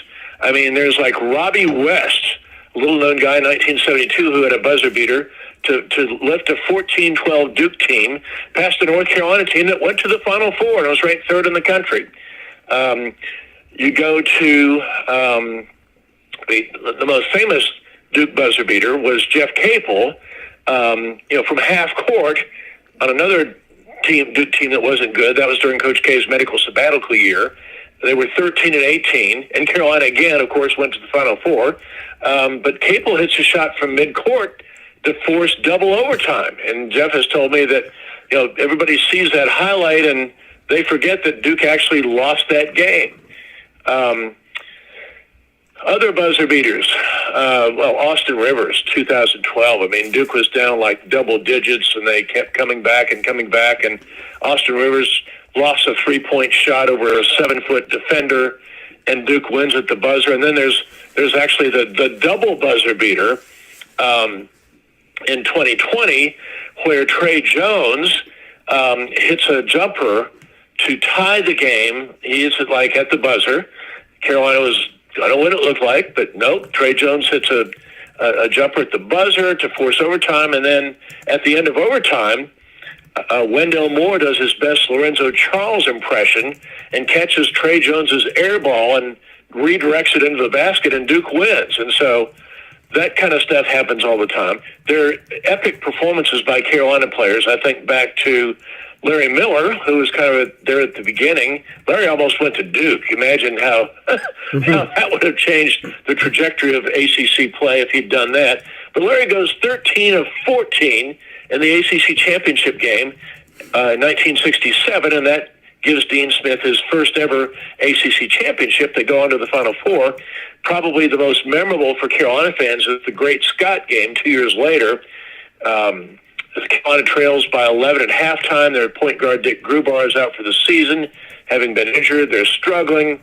And I'll never forget, I interviewed Vic Bubas, who was the Duke coach at that time, a couple of years after that game, and he says, Bob, I looked at the Carolina bench at halftime, and they all looked like the thing was over, except Charles Scott. He said, give the ball to me, and I'll win the game. And I'm afraid that's what happened, Bubas's words. And Scott's performance that game is maybe the greatest second half, even now. Well, Randolph Childress would probably be close, but which I know you've seen. But Scott was, he had 40 points, and like 28 of them were in the second half. And Carolina came from double digits down to win handily. And then he hit another buzzer beater against Davidson and Lefty Driesell, who'd actually thought he'd recruited. He thought he had Scott signed at Davidson, so that was. And then at the last minute, he changed to go to Carolina. So Scott propelled that team to the Final Four. So, and then I could go on. There's Phil Ford on his senior day in 1978. Duke at that point had not won in Carmichael since the very first year, 1966. So it had been like more than a dozen years, and they looked like they could win that game. And Ford reaches down, scores 34 points. And he's kind of teary-eyed because it's his last game in Carmichael. But that was Carolina won by like 4, I think. And then Sean May, 2005. Carolina had trouble beating Duke at that point since Roy Williams had come back.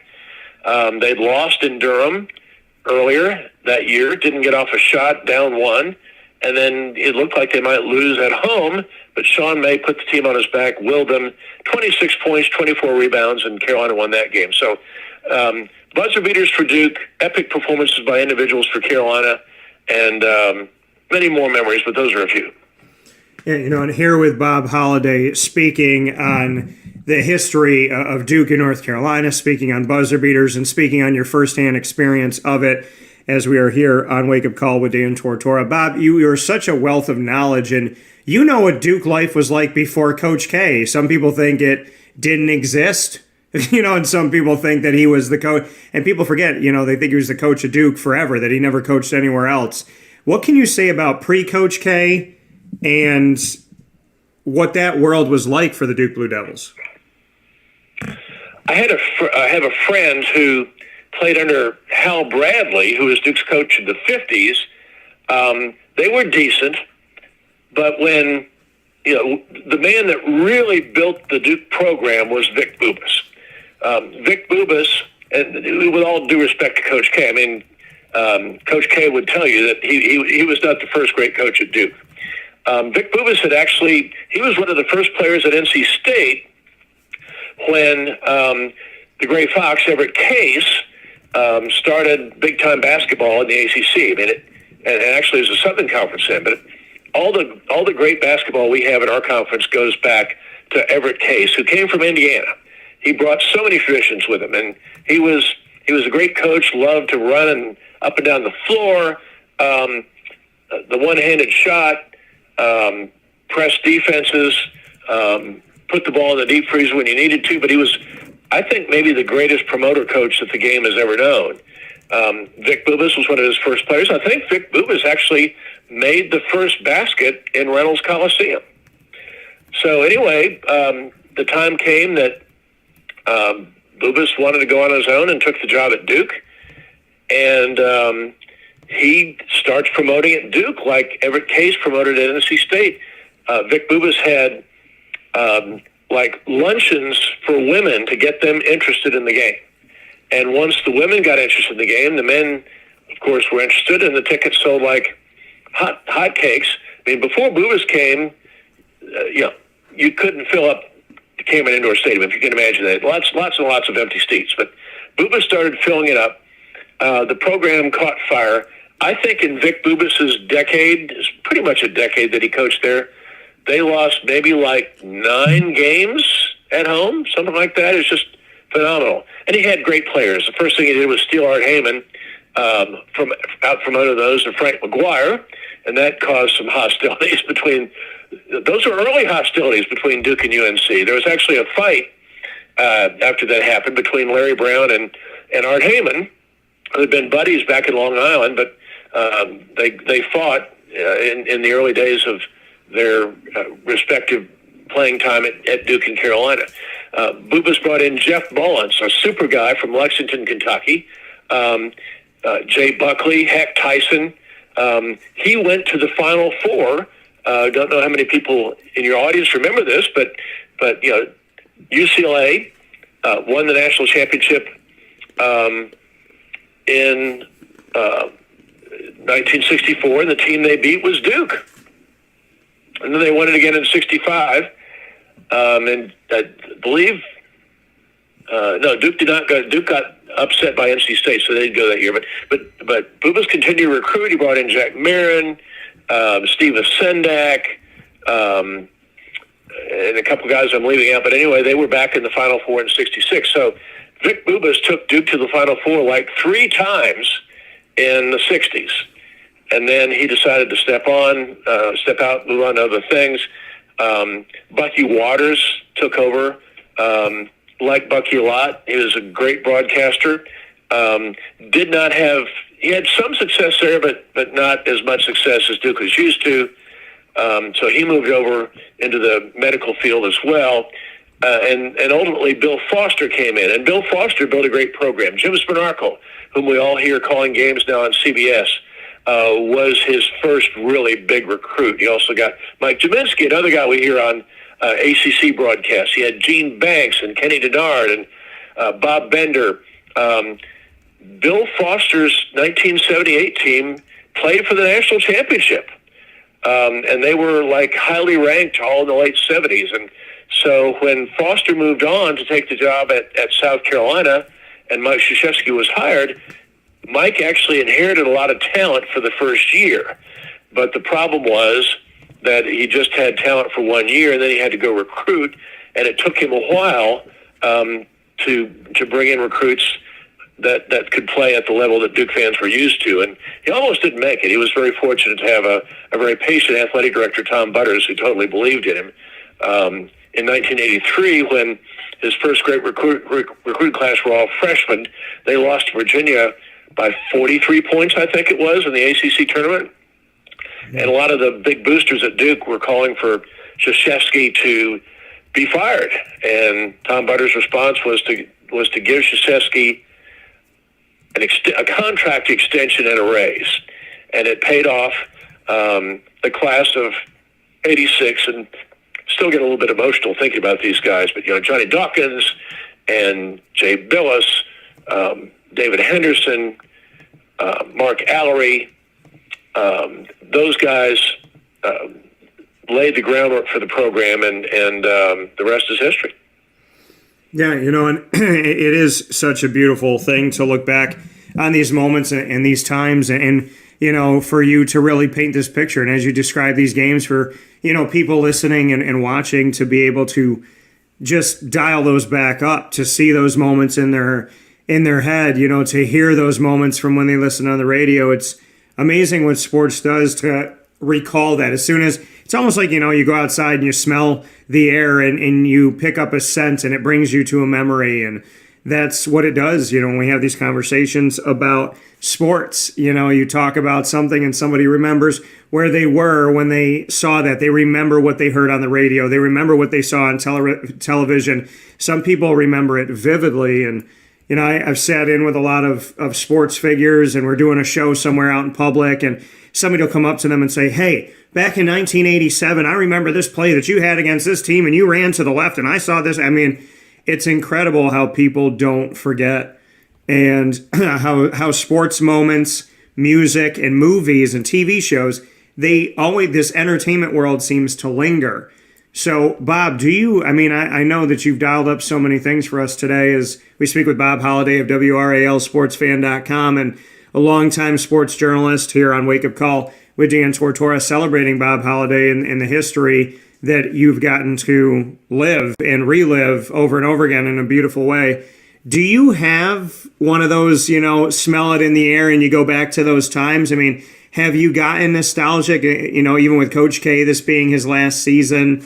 Is there a Bob Holliday sniff it in the air and go back in time and say, wow? Or is that something maybe with Coach K where you are taking in the moment and taking a deep breath because you know that this is coming to a close soon? Do you have any of those moments? And if you do, is it about Coach K right now? Of course, I went to Carolina, and was on the Carolina Network in the 70s, and with Woody Durham. And one of the things I have always appreciated about Coach K is that he never held that against me.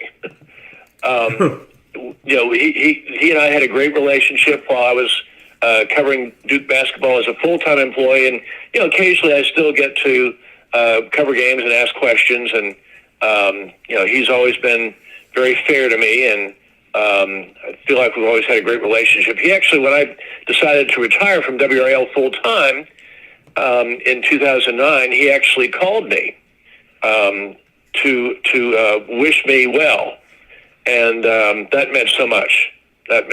So I have a high regard for Mike Krzyzewski, and one concern I have about this game is that a lot of my friends at Carolina actually hate Coach K. I mean, these are people who are like really reasonable about everything else, but they can't stand Mike Krzyzewski.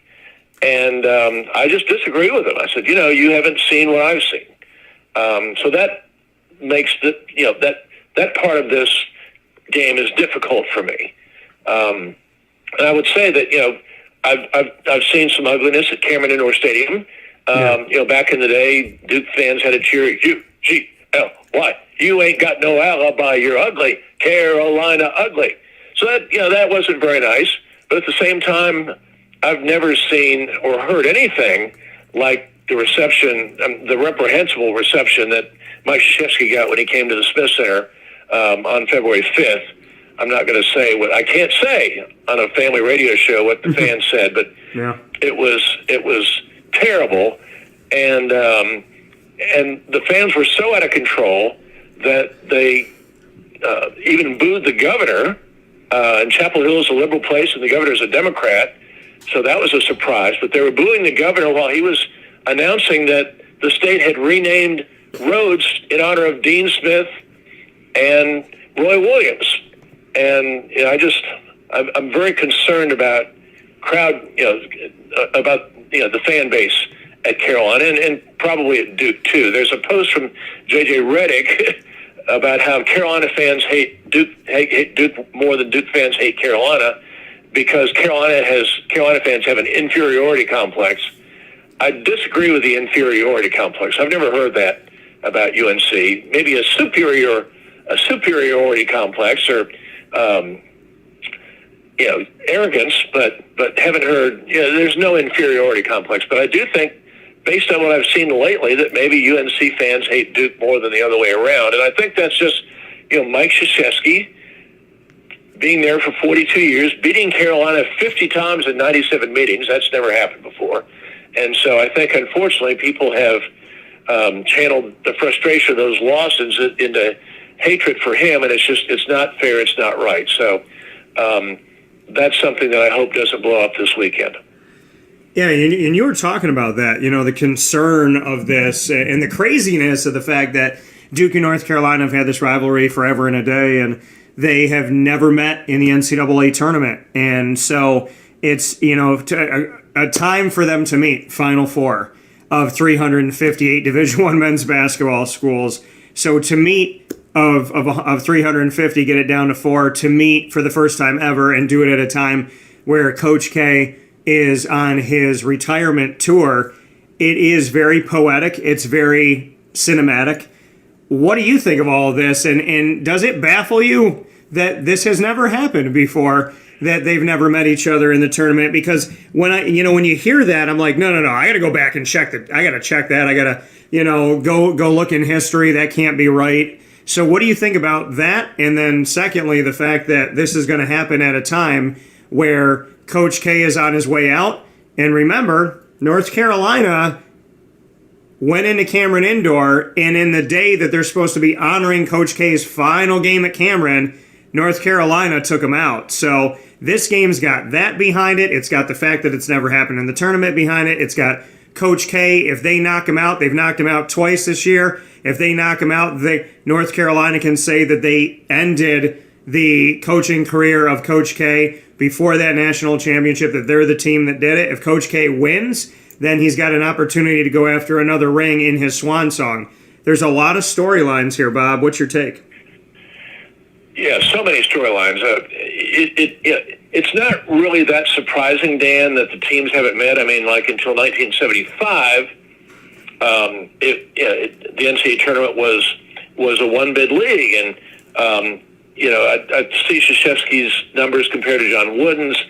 I have to say, this is a quick aside, but important for me to point out that John Wooden did his work in the 25-team NCAA tournament.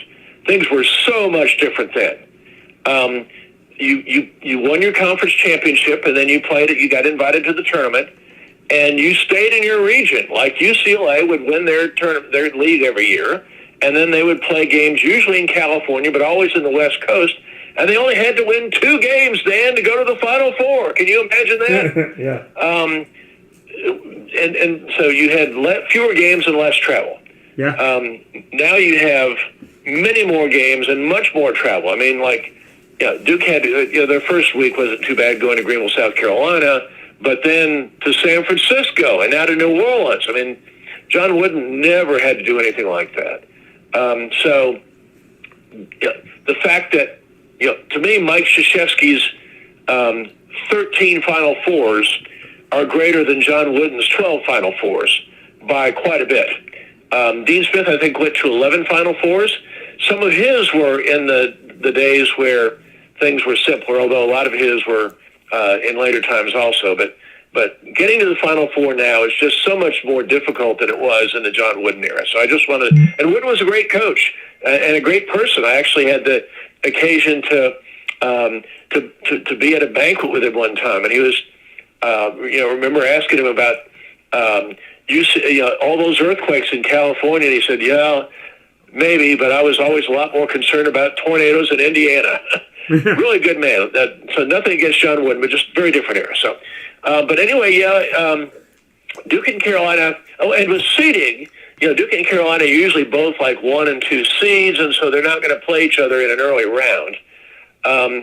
So it doesn't surprise me that they haven't met. They almost did once, and I want to do a brief preliminary. They almost met in 1991, and then the rivalry got to a fairly ugly point on the court in 1989. UNC, to be honest, had a team that they had some players that people in the media didn't like very well. I don't know. Maybe we just didn't know them that well, but they were kind of physical and not that nice. And Duke, meanwhile, Duke's fans really irritated Carolina. One of Carolina's players was a guy named J.R. Reed, and when Carolina would go to Cameron Indoor Stadium, Duke fans would hold up signs, J.R. can't, R-E-A-D. His name was spelled R-E-I-D. Well, that really infuriated Dean Smith, who's, he helped integrate Chapel Hill, and he's, very sensitive about race relations, and he was very offended by that, and he managed to release J.R. Reed's SAT scores juxtaposed with Danny Ferry's, and he had recruited Danny, and so he knew them, and that stirred things up even more. And so when the teams played in Atlanta in 1989 for the ACC championship game, it was just a really, really, really, really fierce physical game, the most physical game of its kind that I've ever seen. And the coaches actually confronted one another at one point during the game. So the rivalry, in my view, was not in a great place in 1989. And then 1991, they both go to the Final Four. Carolina was playing Kansas, coached by Roy Williams. Duke was playing Las Vegas, which at that time I think had won 34 in a row and had beaten Duke soundly the previous year in Denver, like by 30 points in the greatest blowout in NCAA tournament history. So we didn't really think that the two teams would both win. We thought maybe Carolina might get by Kansas, but nobody thought Duke could beat Vegas. But we really didn't want to see, at that point, a Duke-Carolina national championship game because of how things were in 1989. We just didn't think the rivalry could handle it. And as it turned out, UNC lost to Kansas, and then Duke beat Vegas, and then Duke beat Kansas for the national championship. So it was close, but didn't happen. And but now, all these years later, here we are. Yeah, and to see the fact that it's happening now. When this tournament started, Bob, were you surprised at all that, we're living in a world where this is, where this happened, that Coach K in his final season is here in the, in the Final Four? I mean, to me, when everything came out and the brackets released and the seeding's done, I just said, I was like, if Coach K makes it to the Final Four, I'm not going to be surprised at all. It's just, it's too perfect of something to happen in this situation. To have it be Duke, North Carolina, after the words were said, that, and I think it was Ben Caro that might have said it, where he said that he wanted North Carolina in that ACC championship game, and then they end up getting Virginia Tech instead. And so now you get North Carolina, you got what you asked for, and there's more on the line riding on this one being in the NCAA tournament. But when this tournament began, was there anything about you that thought that this would, not happen? I mean, it seems like when Coach K needs to get something done, it usually gets done. After the ACC tournament, I didn't know what to expect. I was just hoping for some success. I mean, ACC basketball has been, at least in terms of perception, on the decline since 2019. We didn't get to have the 2020 tournament, and then last year's tournament was a disaster for the league. The ACC did continue its long string. As you may know, Dan, the ACC has sent at least one team to the Sweet 16 every year since Black Sunday, which was in 1979 when Duke and Carolina were both like number one seeds and lost in Raleigh on the same day, and the ACC was out of the tournament. Since then, though, the ACC has always sent at least one team. And last year, if I recall, both Florida State and Syracuse advanced to the Sweet 16. So that streak continued, but all the other ACC teams lost the first game, and so the ACC's overall record, anytime the ACC doesn't at least go 500 in the NCAA tournament, it stands out because that doesn't happen that often. So the ACC did very poorly in the NCAA tournament last year, and then did even worse in non-conference games this year. Every ACC team had bad losses in November and December except Duke, and then Duke had losses in the conference, but by then, and as it turns out, those weren't bad losses, but because the ACC was perceived as being a bad conference because of its poor showing in November and December, they seemed like bad losses at the time. So, and the ACC only got 4 at-large bids. Virginia Tech only got in because they won the tournament. And so I didn't really know what to expect when the tournament started. I was just hoping, let's just go 500 at least. Let's just get a team or two to the Sweet 16. But this has been an incredible tournament for the Atlantic Coast Conference. Starting with Notre Dame, I give Notre Dame a lot of credit. They set their standard. They had to play. They're an 11 seed in spite of all they beat Kentucky, and yet they're an 11 seed, and they won a play-in game and then won another game, and they would have beaten Texas Tech, except the refs didn't. The refs allowed mayhem in the final 2 minutes of the game, and Texas Tech is big and strong, and so Notre Dame couldn't quite stand up. But anyway, the Irish started off going 2-1. Virginia Tech, I think, was played out. They played 4 great games in Brooklyn, and they didn't have anything left. But everybody else, look at Miami. 3 wins, and they're leading Kansas at halftime. Yeah, they got taken to the woodshed in the second half, but great performance by Miami. And then Carolina and Duke have both been great. I didn't know what to expect from North Carolina. They played great at Duke. They throttled the Virginia team that went to the third round of the NIT, but then they were not so good against Virginia Tech. And so, when they're playing Marquette, which, a school with which UNC has some history, I didn't know what to expect. And then, of course, they're playing Baylor, and not many people expected them to get past Baylor. So I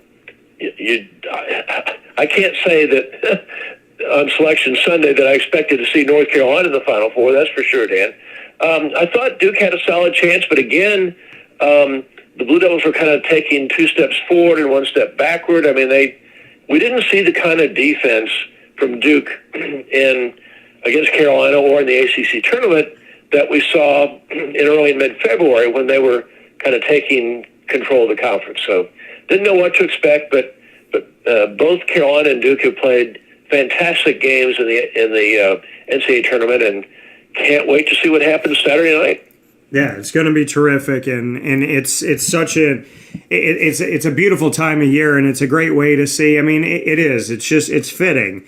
And I wanted to see Gonzaga Duke again. They had an instant classic at the beginning of the season, non-conference, and we didn't get to see that courtesy of Arkansas. But to see, now Duke being there, North Carolina rising as an 8 seed, I thought Baylor was in trouble, whoever won that 8-9 matchup, and Baylor definitely felt that, and they felt it quick. So, Bob, as we look at some of the history of the ACC, there's a lot of things that are happening this year that are worth noting. And one of those things, and you had mentioned the teams that got in this year, and Notre Dame is a play-in team, and how far they got and how they almost made it a Notre Dame-Duke matchup in the NCAA tournament. Looking at this is the 30th time in the NCAA tournament for men's basketball that at least 5 ACC teams have earned berths. Virginia Tech, Notre Dame, Miami, North Carolina, and Duke all made it in. Miami getting to their first Elite Eight ever, and then seeing what North Carolina has done, which I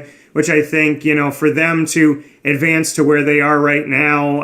What is it? It's Coach K's 13th Final Four, which is a record. It's North Carolina's 21st as a team, which is a record. So you see all these records set by the ACC. The team that wins the ACC tournament is the one that's out earliest. Notre Dame, the play-in team, is the one that continued to push forward and keep things interesting against Texas Tech. I want to address that right now. That not only is this the 30th time that we've seen 5 ACC teams get into the NCAA tournament, but I don't know about you, Bob, but I never use the words. Now, I might talk about fouls and say, well, you can't have guys play soft. Like, I want to be physical. I've said that about wanting to see more physical play in certain instances or certain things I didn't think were fouls. But I never called the ACC soft. I never called it a down year. I never called it weak. I never called it a season that's a forgettable season. We've heard so many things about, wow, the ACC's down, the ACC's weak, the ACC's not that good, the ACC's soft, the ACC can't do anything. The ACC may not send any teams in outside of their tournament champion. Those words were said, those sentiments were shared, and then the world had to look at the fact that 3 out of those 5 teams were advancing forward, and now half of the Final Four is from the ACC, and it's not the first time it happened. This is the 7th time in history in the NCAA tournament for men's basketball in Division I that ACC teams have been half of the Final Four. North Carolina, Virginia did it in 81. Duke and Georgia Tech did it in 90. Duke and North Carolina did it in 91. Duke and Maryland did it in 2001. Duke and Georgia Tech did it in 2004. The last time it happened, I was down in Houston when North Carolina and Syracuse did it in 2016. So this tournament showed that the ACC wasn't as soft, down, or less than as some people said they were. What are your thoughts on that? And what are your thoughts on the fact that there's a bunch of talking heads out there that thought the ACC was way too soft and way too weak this year? Yeah, I have a lot of thoughts on that. First off, the ACC is currently 13-3 in this tournament. It eliminated the SEC, it eliminated the Big Ten. The Big 12 is still standing in the Big East, but the ACC has reigned supreme in this tournament, regardless of what happens from here. The ACC is guaranteed at least one more win. So the worst that the ACC can go now is 14-5 in this tournament, and it could go 15-4 if either Duke or North Carolina should win the national championship. I think, here's the thing, that the interconference games in November and December have become a really big measuring tool, I think, or important part of the measuring process for the NCAA Tournament Selection Committee. And I get that. It's logical. The problem is that given the dynamics of college basketball, teams aren't necessarily at their best to start the season anymore. A few years ago, certainly in the heyday of Dean Smith or Mike Krzyzewski, you build your program. You're going to lose a few players, so you bring in 5 more. They all stay together. That was different. You know, back then, November, December really were a good indicator of how good a team was. And I think that was true for Gonzaga because Gonzaga had so many players returning. But you look at teams of the ACC, most of them had major roster makeover. And that's what led to all those lost non-conference games, I believe. You had, coaches are experienced, they're trying to find their best lineup. Because of COVID, maybe time over the summer was somewhat limited, trying to find your best lineup. You've got some new players in from the transfer portal. You've got some new freshmen. I think maybe take North Carolina as a case in point. A lot of losses from last year's team, and a new coach with a new system, new assistants. Carolina started Dawson Garcia, transfer from Marquette, in 12 of the first 16 games. Well, he was inconsistent, but, good at times, but then he had a concussion, and after coming back from the concussions, he was not good at all, and then he had a family illness and left for the season. You had another, Tar Heel player, a key reserve, Anthony Harris, who was lost for the second semester. So that's a loss of depth. It wasn't really until, and then you had Puff Johnson, who he was on the roster last year but didn't play because of injury, so he's like a new player. Then you had a couple new freshmen. And so it wasn't really until early January where Brady Manick became a starter and UNC started to become the team that it later became. And even then, you still had some juggling of bench players trying to see who could help effectively off the bench. And I think that the North Carolina scene was not unusual in the conference. I think it happened a little bit at Miami early on. It definitely happened at Virginia for sure. I think that some of the schools had COVID pauses. I think there were a lot of extenuating circumstances that caused the ACC to lose all those non-conference games. And again, almost every team except for Duke had bad losses. And so I think the committee concluded that the ACC was just not good. And so when ACC teams beat up on each other, well, that's, mediocre beating mediocre. When in fact, you can clearly, part of the reason why Duke is in the Final Four is because of the quality of competition it faced in the ACC. But the committee didn't appreciate that. No, and I think that being able to see this now just shows you, all these years the ACC gets respect. The year that they don't, look at what they've done. And to see how successful they have been is just a true testament to the fact of like you said, how things have gone, and how coaches have stepped up and how, these teams have evolved inside of the ACC. And, that it isn't easy to walk over this and that. There's certain teams like NC State and Florida State that dropped off a little bit this year, but then you see the rise in some positive play in Wake Forest, and you see, obviously, the rise in some positive play in Miami and them making their own history, as I had mentioned before. You see Syracuse play their minds out. Again, look at it like this. Syracuse forces overtime in Chapel Hill at North Carolina, and that's one of the teams in the Final Four. Syracuse pushes Duke to the brink without Buddy Boeheim, and that's one of the teams in the Final Four. So, was the ACC that bad when people look at that and say, well, they lost to this team in conference and they lost to that team? Or was the conference as a whole with 15 schools just on any given night really maybe evenly matched? And people are being... We know now, Syracuse should have been in the NCAA tournament, and so should Wake Forest. And maybe Virginia. So the committee got it wrong. I think next year they need to go more with the eye test. I think with the new dynamics where you have so many players coming in through not only the transfer portal, but also the extra year of eligibility that the NCAA gave because of the pandemic, teams are more in a state of flux early in the year. You can't judge how a team is going to be in March based on how they do in November and December like you once could. And so I think the committee needs to go more to the eye test. Oh, and the other thing is that because of expanded conference schedules, you don't see big non-conference games in February anymore. Once you did. I can remember, Duke had the great series with St. John's a few years ago, and one of the reasons Mike Krzyzewski did that was to play somebody outside the ACC and to give his players a feel for playing a non-conference team, and I think to give the committee a feel for relative strengths.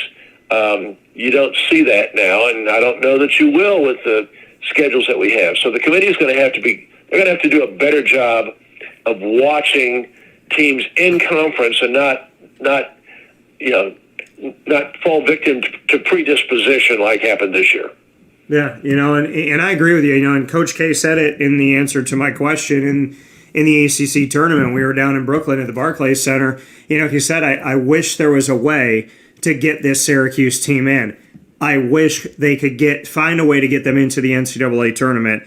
And, I agree. I mean, how many times in recent history has Syracuse been that team that people are thinking, they don't deserve to get in, they're a fringe team. And those years when they're the fringe, you throw them in a 10 seed, you throw them in a play-in game, you put me down in Dayton in the first four and covering them and getting to see them play. They're such a dangerous team. And I go back to 2016, the last time that half of the Final Four, as I mentioned, was comprised of the ACC, because it's happening again this year. 6 years ago when that happened, I was the only person in the media to pick Syracuse at the top of the ACC with North Carolina behind them 1 and 2. I got ridiculed for it locally, probably around the world, God only knows.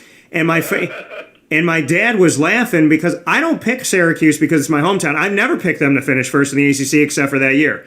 And I picked them because in the last second I said, you know what? I think they got too much. I like Tyler Lydon, Malachi Richardson. I like what Trevor Cooney's doing. I'm looking at Mike Benajay. And I had a reason from top to bottom of the guys returning, the guys coming in, what they were capable of. And I had an entire, I didn't make it without doing my research, and I had an entire platform to back it up of all of my bullet points. And so I remember that, going back to that I was actually sick. So I had to make my vote from afar. I wasn't able to go to that media day. I stayed home. I don't want to get anybody sick. It was like October 28th, right after my birthday. And so I'm home, and I didn't know any of this stuff was happening, and people are saying this, that, and whatever. Well, the local newspaper picks it up, and they say, hey, we're going to write a story about you. And they gave me the notion, like, we're going to write the story whether or not you want us to.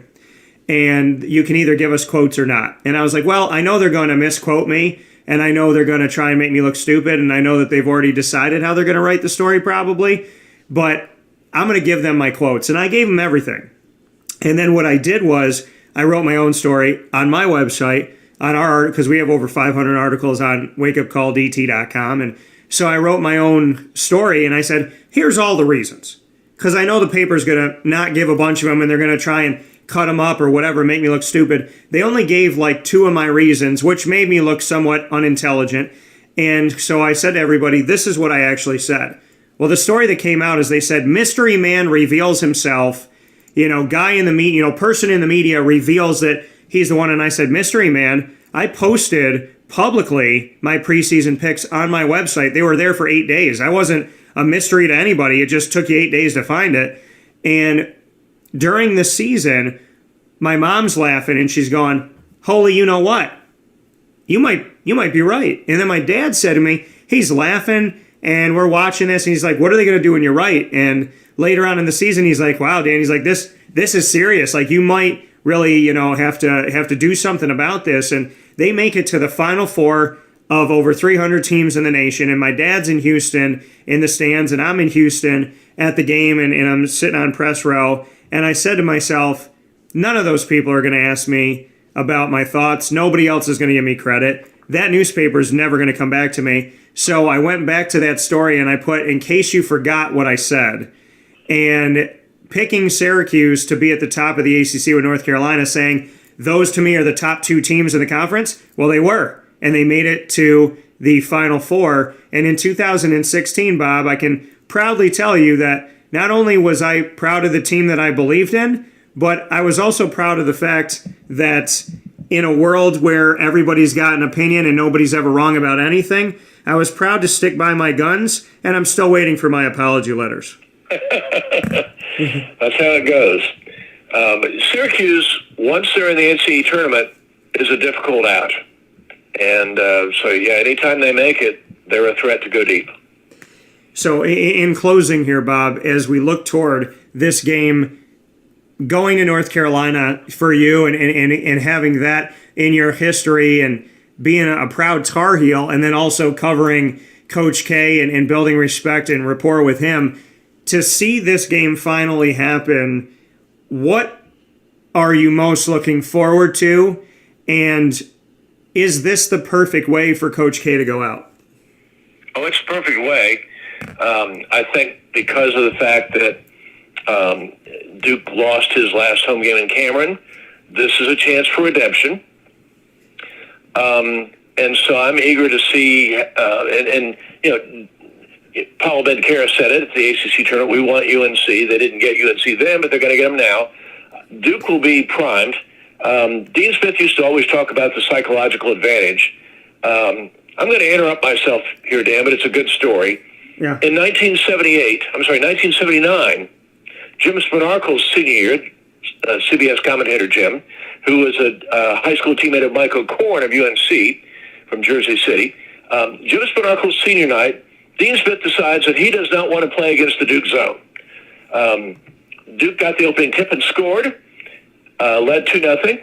And so under the rules at the time, if you're tied or if the team that wants to draw the other team out of the zone is ahead, you know, the team in the zone has to come out and play. But UNC was down 2-0, so Duke didn't have to come out of the zone. But Dean tried to draw them out of the zone anyway. And Carolina wound up holding the ball for, 11 minutes, 10 minutes, maybe 12 minutes. A guy named Rich Yoniker decides, I don't know if he was tired of holding the ball or if he thought if he felt it, but he puts up a jump shot, Dan, and it's an air ball. It's a total air ball. And Duke goes down and scores again, and Duke led 7-0 at halftime. 7-0 at halftime in 1979. When Rich Yoniker came out for the second half, the Cameron Crazies, they weren't called that then, but they serenaded him. Air ball, air ball. That's the night the air ball chant was born. There actually was a second air ball chant in 1980 when Rich Yoniker came to Cameron. It was an up-tempo air ball. It was air ball, clap, clap, air ball, clap, clap, air ball. Anyway, they played even Steven in the second half. Duke won 47-40. They met a week later in the ACC championship game. Dean Smith believed dearly in the psychological advantage. He hated to play a team a third time after he'd beaten them twice because they had the psychological advantage. But he was really ready. He knew his team would be ready to play Duke in the ACC championship game because of the embarrassment of the previous week. And UNC went out and beat Duke in the championship game. The signature moment was Dudley Bradley, a 6'7" player, dunking over Big Mike Jaminski, and that shot was actually on the cover of Sports Illustrated. And so UNC won the championship. It was atonement, which is a common theme in this series.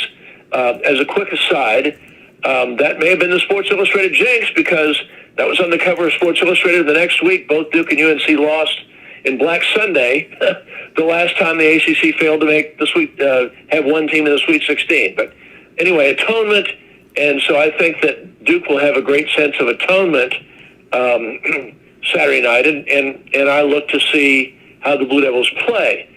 I'm also eager to see who Leaky Black guards. Leaky Black, I think, might be, he didn't get enough credit for his defense during the season. Like when Corey Alexander was talking about his best defensive players, he did not mention Leaky Black, which surprised me. But anyway, I think Leaky has proven his mettle in the Duke game in Durham, where A.J. Griffin was held to 5 points. And I think in every single NCAA tournament game, Leaky Black has shut down the opponent's best player. But there's only one Leaky. Leaky can guard A.J. Griffin. He can guard Paolo Bencara, and he's guarded Paolo and has held him down somewhat. He can guard Wendell Moore. But Duke has more good offensive players than UNC has Leaky Black, so Duke's going to have somebody who's going to have a hot hand. But I'm curious to see who Leaky Black scores. I'm eager to who Leaky Black defends. I'm eager to see how players respond to the dome background.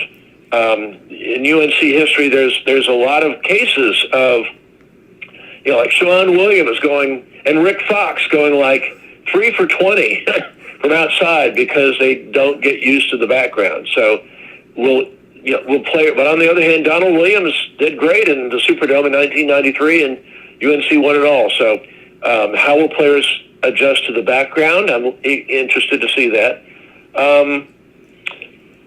Those are definitely a few of my thoughts, and can't wait for tip-off.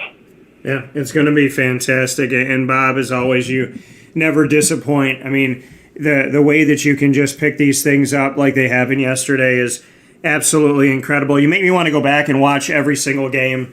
Like, I literally just want to spend today and tomorrow and part of Saturday just going back and just getting on YouTube and going through history and just seeing all these moments and all of these games of Duke and North Carolina en route to the game that we've never seen in the NCAA tournament. We're about to see it now. And I got to tell you, you being a Tar Heel alum, looking at Hubert Davis, I mean, what I loved about the fact of him going to the Final Four in his first season as a head coach, he's been at North Carolina for a long time there with Roy Williams. I loved seeing Roy in the stands.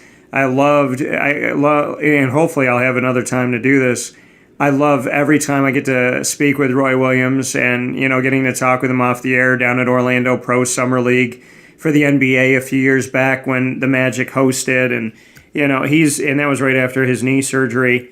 He's been incredible. I still remember the first time I asked him a question when I was sitting in the back of the room and just really almost brought to tears because to me, interviewing Roy, that's one of my white whales, right? And Coach K and Jim Boeheim and Jay Wright and Tom Izzo and so on and so forth. And to see Roy in the stands be so supportive, to see Hubert doing it in his first year where, I mean, I'm sure people believed in him. And at the same time, how many times do we see, a protege able to go and have success at all sometimes, let alone immediate? And to do that and see him cry. And he kept saying to the reporter, talk to my players. Don't talk to me. Talk to them. Talk to these guys. And I just felt that. I felt like he was just genuinely happy, excited, emotional. And he didn't want anything to be about him. He was like, just talk to my players. Like they did it. And I feel so happy for Hubert Davis. And I loved that moment watching that in real time. Couple of quick points in closing. Yeah. Roy and I both tried out for the freshman team at Carolina in 1968. Roy made it, I didn't. Roy was quick. I'd grown up in Wisconsin playing kind of half-court basketball, going to the Al McGuire basketball school and so forth. And I knew I was in trouble. The first thing that we did at freshman tryout practice was one-on-one full court. Roy was quick, and I was a forward in a guard's body. So, but anyway, we've talked about what those tryouts were like and how difficult, and that was very cool. Of course, Roy was the coach in 1991 that prevented UNC from reaching the championship game against Duke. He was coaching Kansas at the time. Hubert Davis was playing for he was one of North Carolina's stars in 1991, and he was lightly recruited, really had to work very hard to convince Dean Smith that he deserved a scholarship, even though his uncle Walter had been a star. So there, some connections there. But anyway, mentioning growing up, going to the Al McGuire basketball school, Al McGuire is the only coach I can think of, Dan, maybe you know another one, who announced his retirement before the season and then won the national championship. John Wooden let his players know, after the semifinal game, after they beat Louisville in 1975, he told them, great game. I'm so proud of the last team I will ever coach. And so they knew going into the championship game against Kentucky that he was going to coach one more game. But I would argue that presiding over a team for an entire season when they know you're a lame duck versus one game is entirely different. Al McGuire actually had second thoughts. He said a couple times during the 1976-77 season that maybe it wasn't the right move to announce my retirement before because now my players don't fear me. And Al McGuire was the kind of coach who wouldn't have a curfew on New Year's Eve, but he would have a 6 a.m. practice on New Year's Day. And so, you better not do anything too crazy. That's kind of how he handled things. Or I'll tell you a story that's never been told. I was in his locker room. His son, Allie, and I were good friends. I was in his locker room before Marquette played South Carolina in 1971, number 1 versus number 2. And, he talked a little bit about the game against the Gamecocks. He said, just play the regular game. Just, a few more people watching, that's it. He said, all right, and any questions about the game? All right, I want to talk about this upcoming trip. They were going to be going to Nevada to play Nevada-Reno. He says, players, fellas, if you don't learn anything else, know this. But gambling in Reno is honky-tonk. If you got to gamble, go to Vegas or Tahoe. Obviously, I won't be with you. Let's go get him. That was Al McGuire. He was so different than anybody else. But Al got things going late in the season, and the players in the final games really wanted to play for him. They had incentive. Bo Ellis had tried out for the Olympic team under Dean Smith.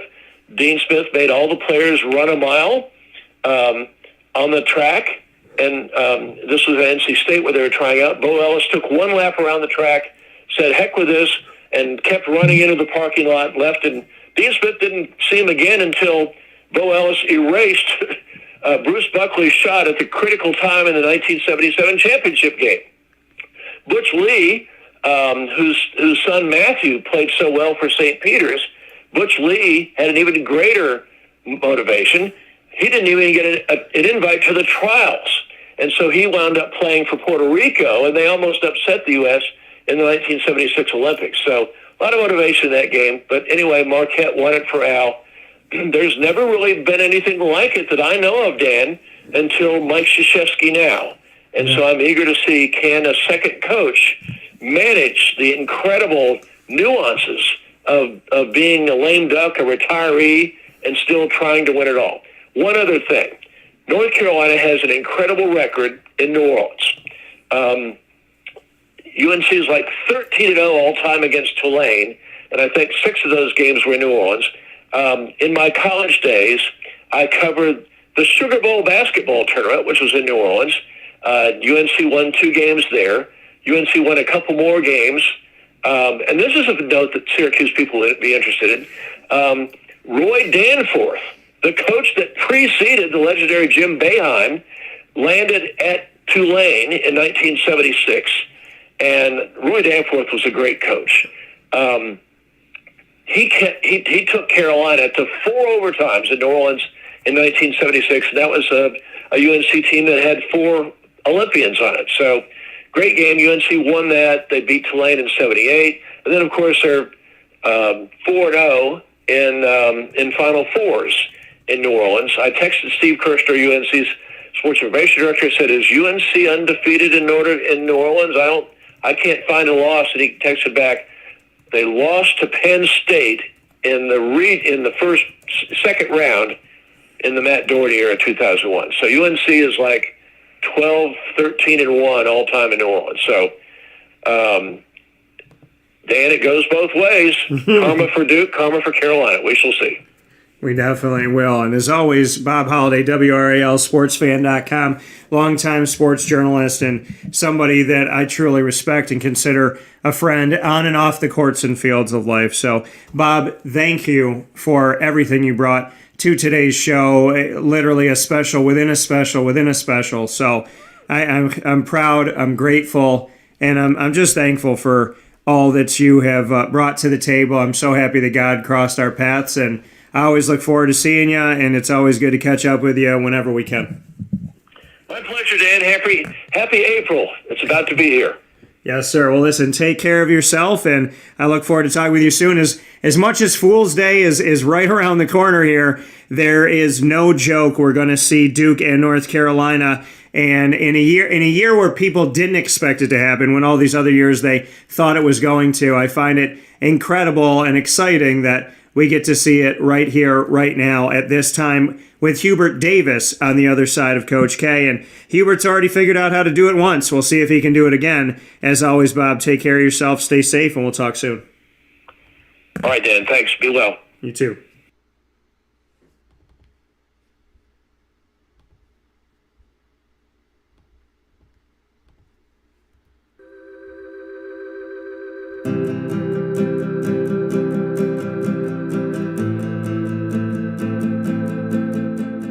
Cafe Cabal offers same-day local delivery of our products, offering no delivery charge for Onondaga County. Shop cafecabal.com for fresh roasted coffee beans, cold brew, travel mugs, and all your essential Cafe Cabal needs. Cafe Cabal, coffee for the soul.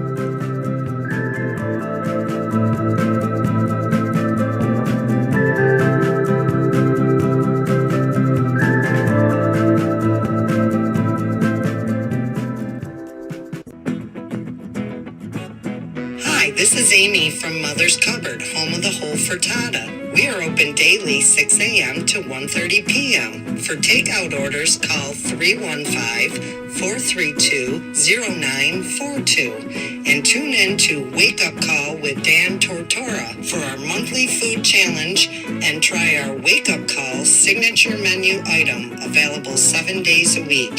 Here at Mother's Cupboard, we are Central New York, and it's our honor to serve you. Ma and Pa's Kettle Corn and Popcorn Factory remind us that every day is worth celebrating. Find them at 201 Old 7th North Street in Liverpool, New York. Open Monday through Saturday in-store and all the time online at maandpaspopcorn.com. Serving our Central New York community and beyond. You can order all throughout the country at maandpaspopcorn.com. And remember to get your tins, which have in-store half-price refills forever. Ma and Pa's Kettle Corn and Popcorn Factory, available to you for fundraising and all of your events by calling 315-450-6272. That's 315-450-6272. Ma and Pa's Kettle Corn and Popcorn Factory. How corny are you?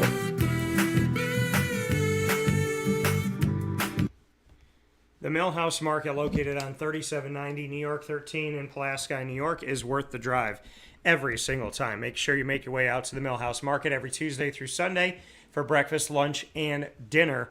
They have their indoor general store, which gives you so many products from so many different companies here in our community, from local soaps to different spices and things to use in the kitchen, honeys, syrups, as well as jewelry, clothing, and more. The general store of the Millhouse Market is truly an incredible place to expand on the wonderful things that you can get to support our local businesses and bring to your home. Also inside of the Millhouse Market, you have their indoor dining with a bistro menu that changes every single week to give you something new to come back and try, as well as the fact that the Millhouse Market has their drive-through window with the opportunity to grab your food and go. You can order from the Millhouse Market by calling 315-298-4104. That's 315-298-4104. And, of course, you could download their app, Millhouse Market, by going to the Google Play or Apple App Store to have everything at your fingertips, including the sandwiches named after the families to help to settle today's Pulaski, ingrained in our community and ingrained in our taste buds. There is nothing like the Millhouse Market, and that is why they are worth the drive every single time to 3790 New York 13 in Pulaski, New York. With that being stated, here on Wake Up Call with Dan Tortora, giving you plenty from the words of Papa Joe, as well as Trip Durham and Bob Holliday. I want to thank PJ for joining me to speak on the Jacksonville Jaguars moves, who's coming in and going out, as well as on the Devontae Adams, Aaron Rodgers, Deshaun Watson storylines of the NFL. And then in hour number 2 to be able to jump to the hard court and speak with Trip Durham and Bob Holliday, who have had tremendous experience around Coach K, Duke, North Carolina, and the ACC, to truly paint a deeper picture and to show us everything that is behind this Duke and North Carolina rivalry that we get to see in the NCAA Tournament for the first time ever, and it being in the Final Four in the final year of Coach K coaching. All too incredibly interesting and convenient, right? To see something like this. So convenient for the sports fan. We get a tremendous opportunity to see Duke and North Carolina after it's never happened in the NCAA tournament, and it happens in a year where Coach K is retiring. So I thought, to tell the story, tell it with the people that can tell it best. And Trip Durham and Bob Holliday did a tremendous job of doing that this morning on Wake Up Call, and I want to thank them as always for being a part of the show. Trip Durham, founder of 2D Consulting LLC, and you can look them up and get more information on them. And of course, Bob Holliday of WRALSportsFan.com, and my guy, PJ, another father figure in my life, and Papa Joe, all inside of Ma and Pa's Kettle Corn and Popcorn Factories. What's poppin'? Go to maandpaspopcorn.com today in any one of the 50 states, and you can order and have it shipped to your home. And of course, here in the community, you can go to 201 Old 7th North Street in Liverpool, New York, and you can get some awesome kettle corn. And remember, for those of you that join our bracket challenge in the Sweet 16 of it, the second chance bracket, you had an opportunity to pick your teams, and your teams correspond with a flavor of kettle corn or popcorn at Ma and Pa's, and whoever wins that is going to win themselves, score a bag of some kettle corn from Ma and Pa's popcorn, and very excited for that. So make sure you head out to Ma and Pa's Kettle Corn and Popcorn Factory today, 201 Old 7th North Street in Liverpool, New York. And of course, you will have the opportunity, those of you that entered, to win your bag of kettle corn and or popcorn, which I'm very excited to give those away. So we continue to follow your brackets into the Final Four this weekend. In the meantime, God bless, no stress, do your best. I want to give a special thanks to all of our tremendous partners, and thank you for watching and listening every Monday through Friday from 9 a.m. to 11 a.m. Eastern Time on YouTube.com, Facebook.com, and MixLR.com, all /WakeUpCallDT. Of course, Facebook.com/LiveNowDT, and on WakeUpCallDT.com's homepage. Once the shows go live, they jump into our archive, just like Bob Holliday's, which is instantaneously available after hearing it live this morning on Stitcher, Spotify, TuneIn, MixLR, YouTube, iTunes, iHeartRadio, Podbean, and more. All you have to do is search Wake Up Call with Dan Tortora on any one of these outlets, or search one word, Wake Up Call DT. Thanks to our Central and Upstate New York partners and beyond, Cafe Kubal, Carvel DeWitt, the Wildcat Sports Pub, PB&J's Lunchbox, Canine Camp, Dog Daycare, Avicoli's, Ma and Pa's Kettle Corn and Popcorn Factory, Canine Campground Dog Boarding, the Millhouse Market, Pizza Man, Honda City of Liverpool, Chick-fil-A Cicero and Chick-fil-A Clay, Victory Sports Medicine and Orthopedics, and Mother's Cupboard. And of course, we are the proud multimedia marketing partners of your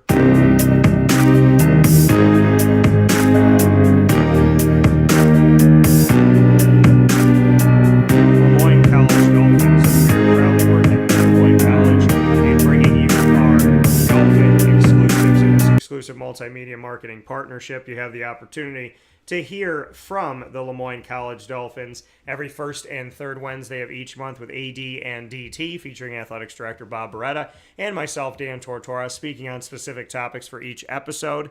And of course, you have every second and fourth Wednesday at 9 a.m. Eastern Time.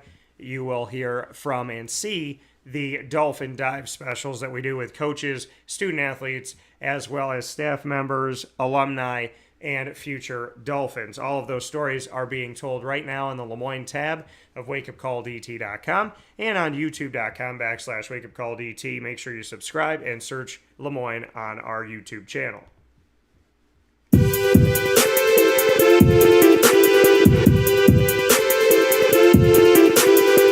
Wake Up Call is also the proud multimedia marketing partner exclusively of your Marywood University Pacers. It's Pacer Pride every single month, and every Friday our Pacer Pride exclusive episodes air for you around 10:30 a.m. Eastern Time here on Wake Up Call with Dan Tortora to round out your week. You can get all of our content with the Marywood Pacers by clicking on the Marywood tab of WakeUpCallDT.com and bookmarking it. And of course, you can go to YouTube.com/WakeUpCallDT and find the Pacers there. And make sure you subscribe while you are there as well. As always, go Pacers.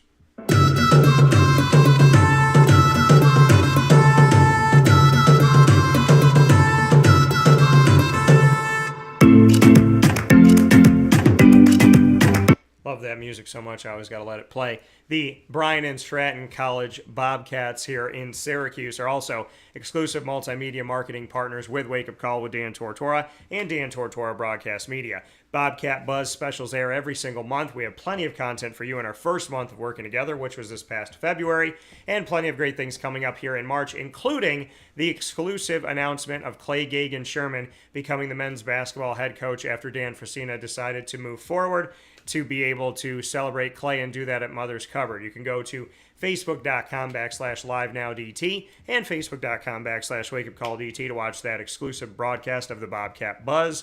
And of course, you can go to YouTube later on today and be able to check it out there as well on youtube.com/wakeupcalldt. Get all of our content with the Bobcats and learn more about them by going to the BSCSYR page on wakeupcalldt.com and bookmarking that. And as always, we appreciate those Bobcats. We congratulate Clay on the new opportunity, and we thank Dan Frasina for all he's done to build that program from scratch. With that being stated, I implore you to go to our social media and find us there. Facebook at Wake Up Call DT, Twitter at Call DT, and Instagram at Wake Up Call. Soon in our TGIF episode of Wake Up Call with Dan Tortora, and we hope you have a fantastic day. Stay safe and stay well, everybody.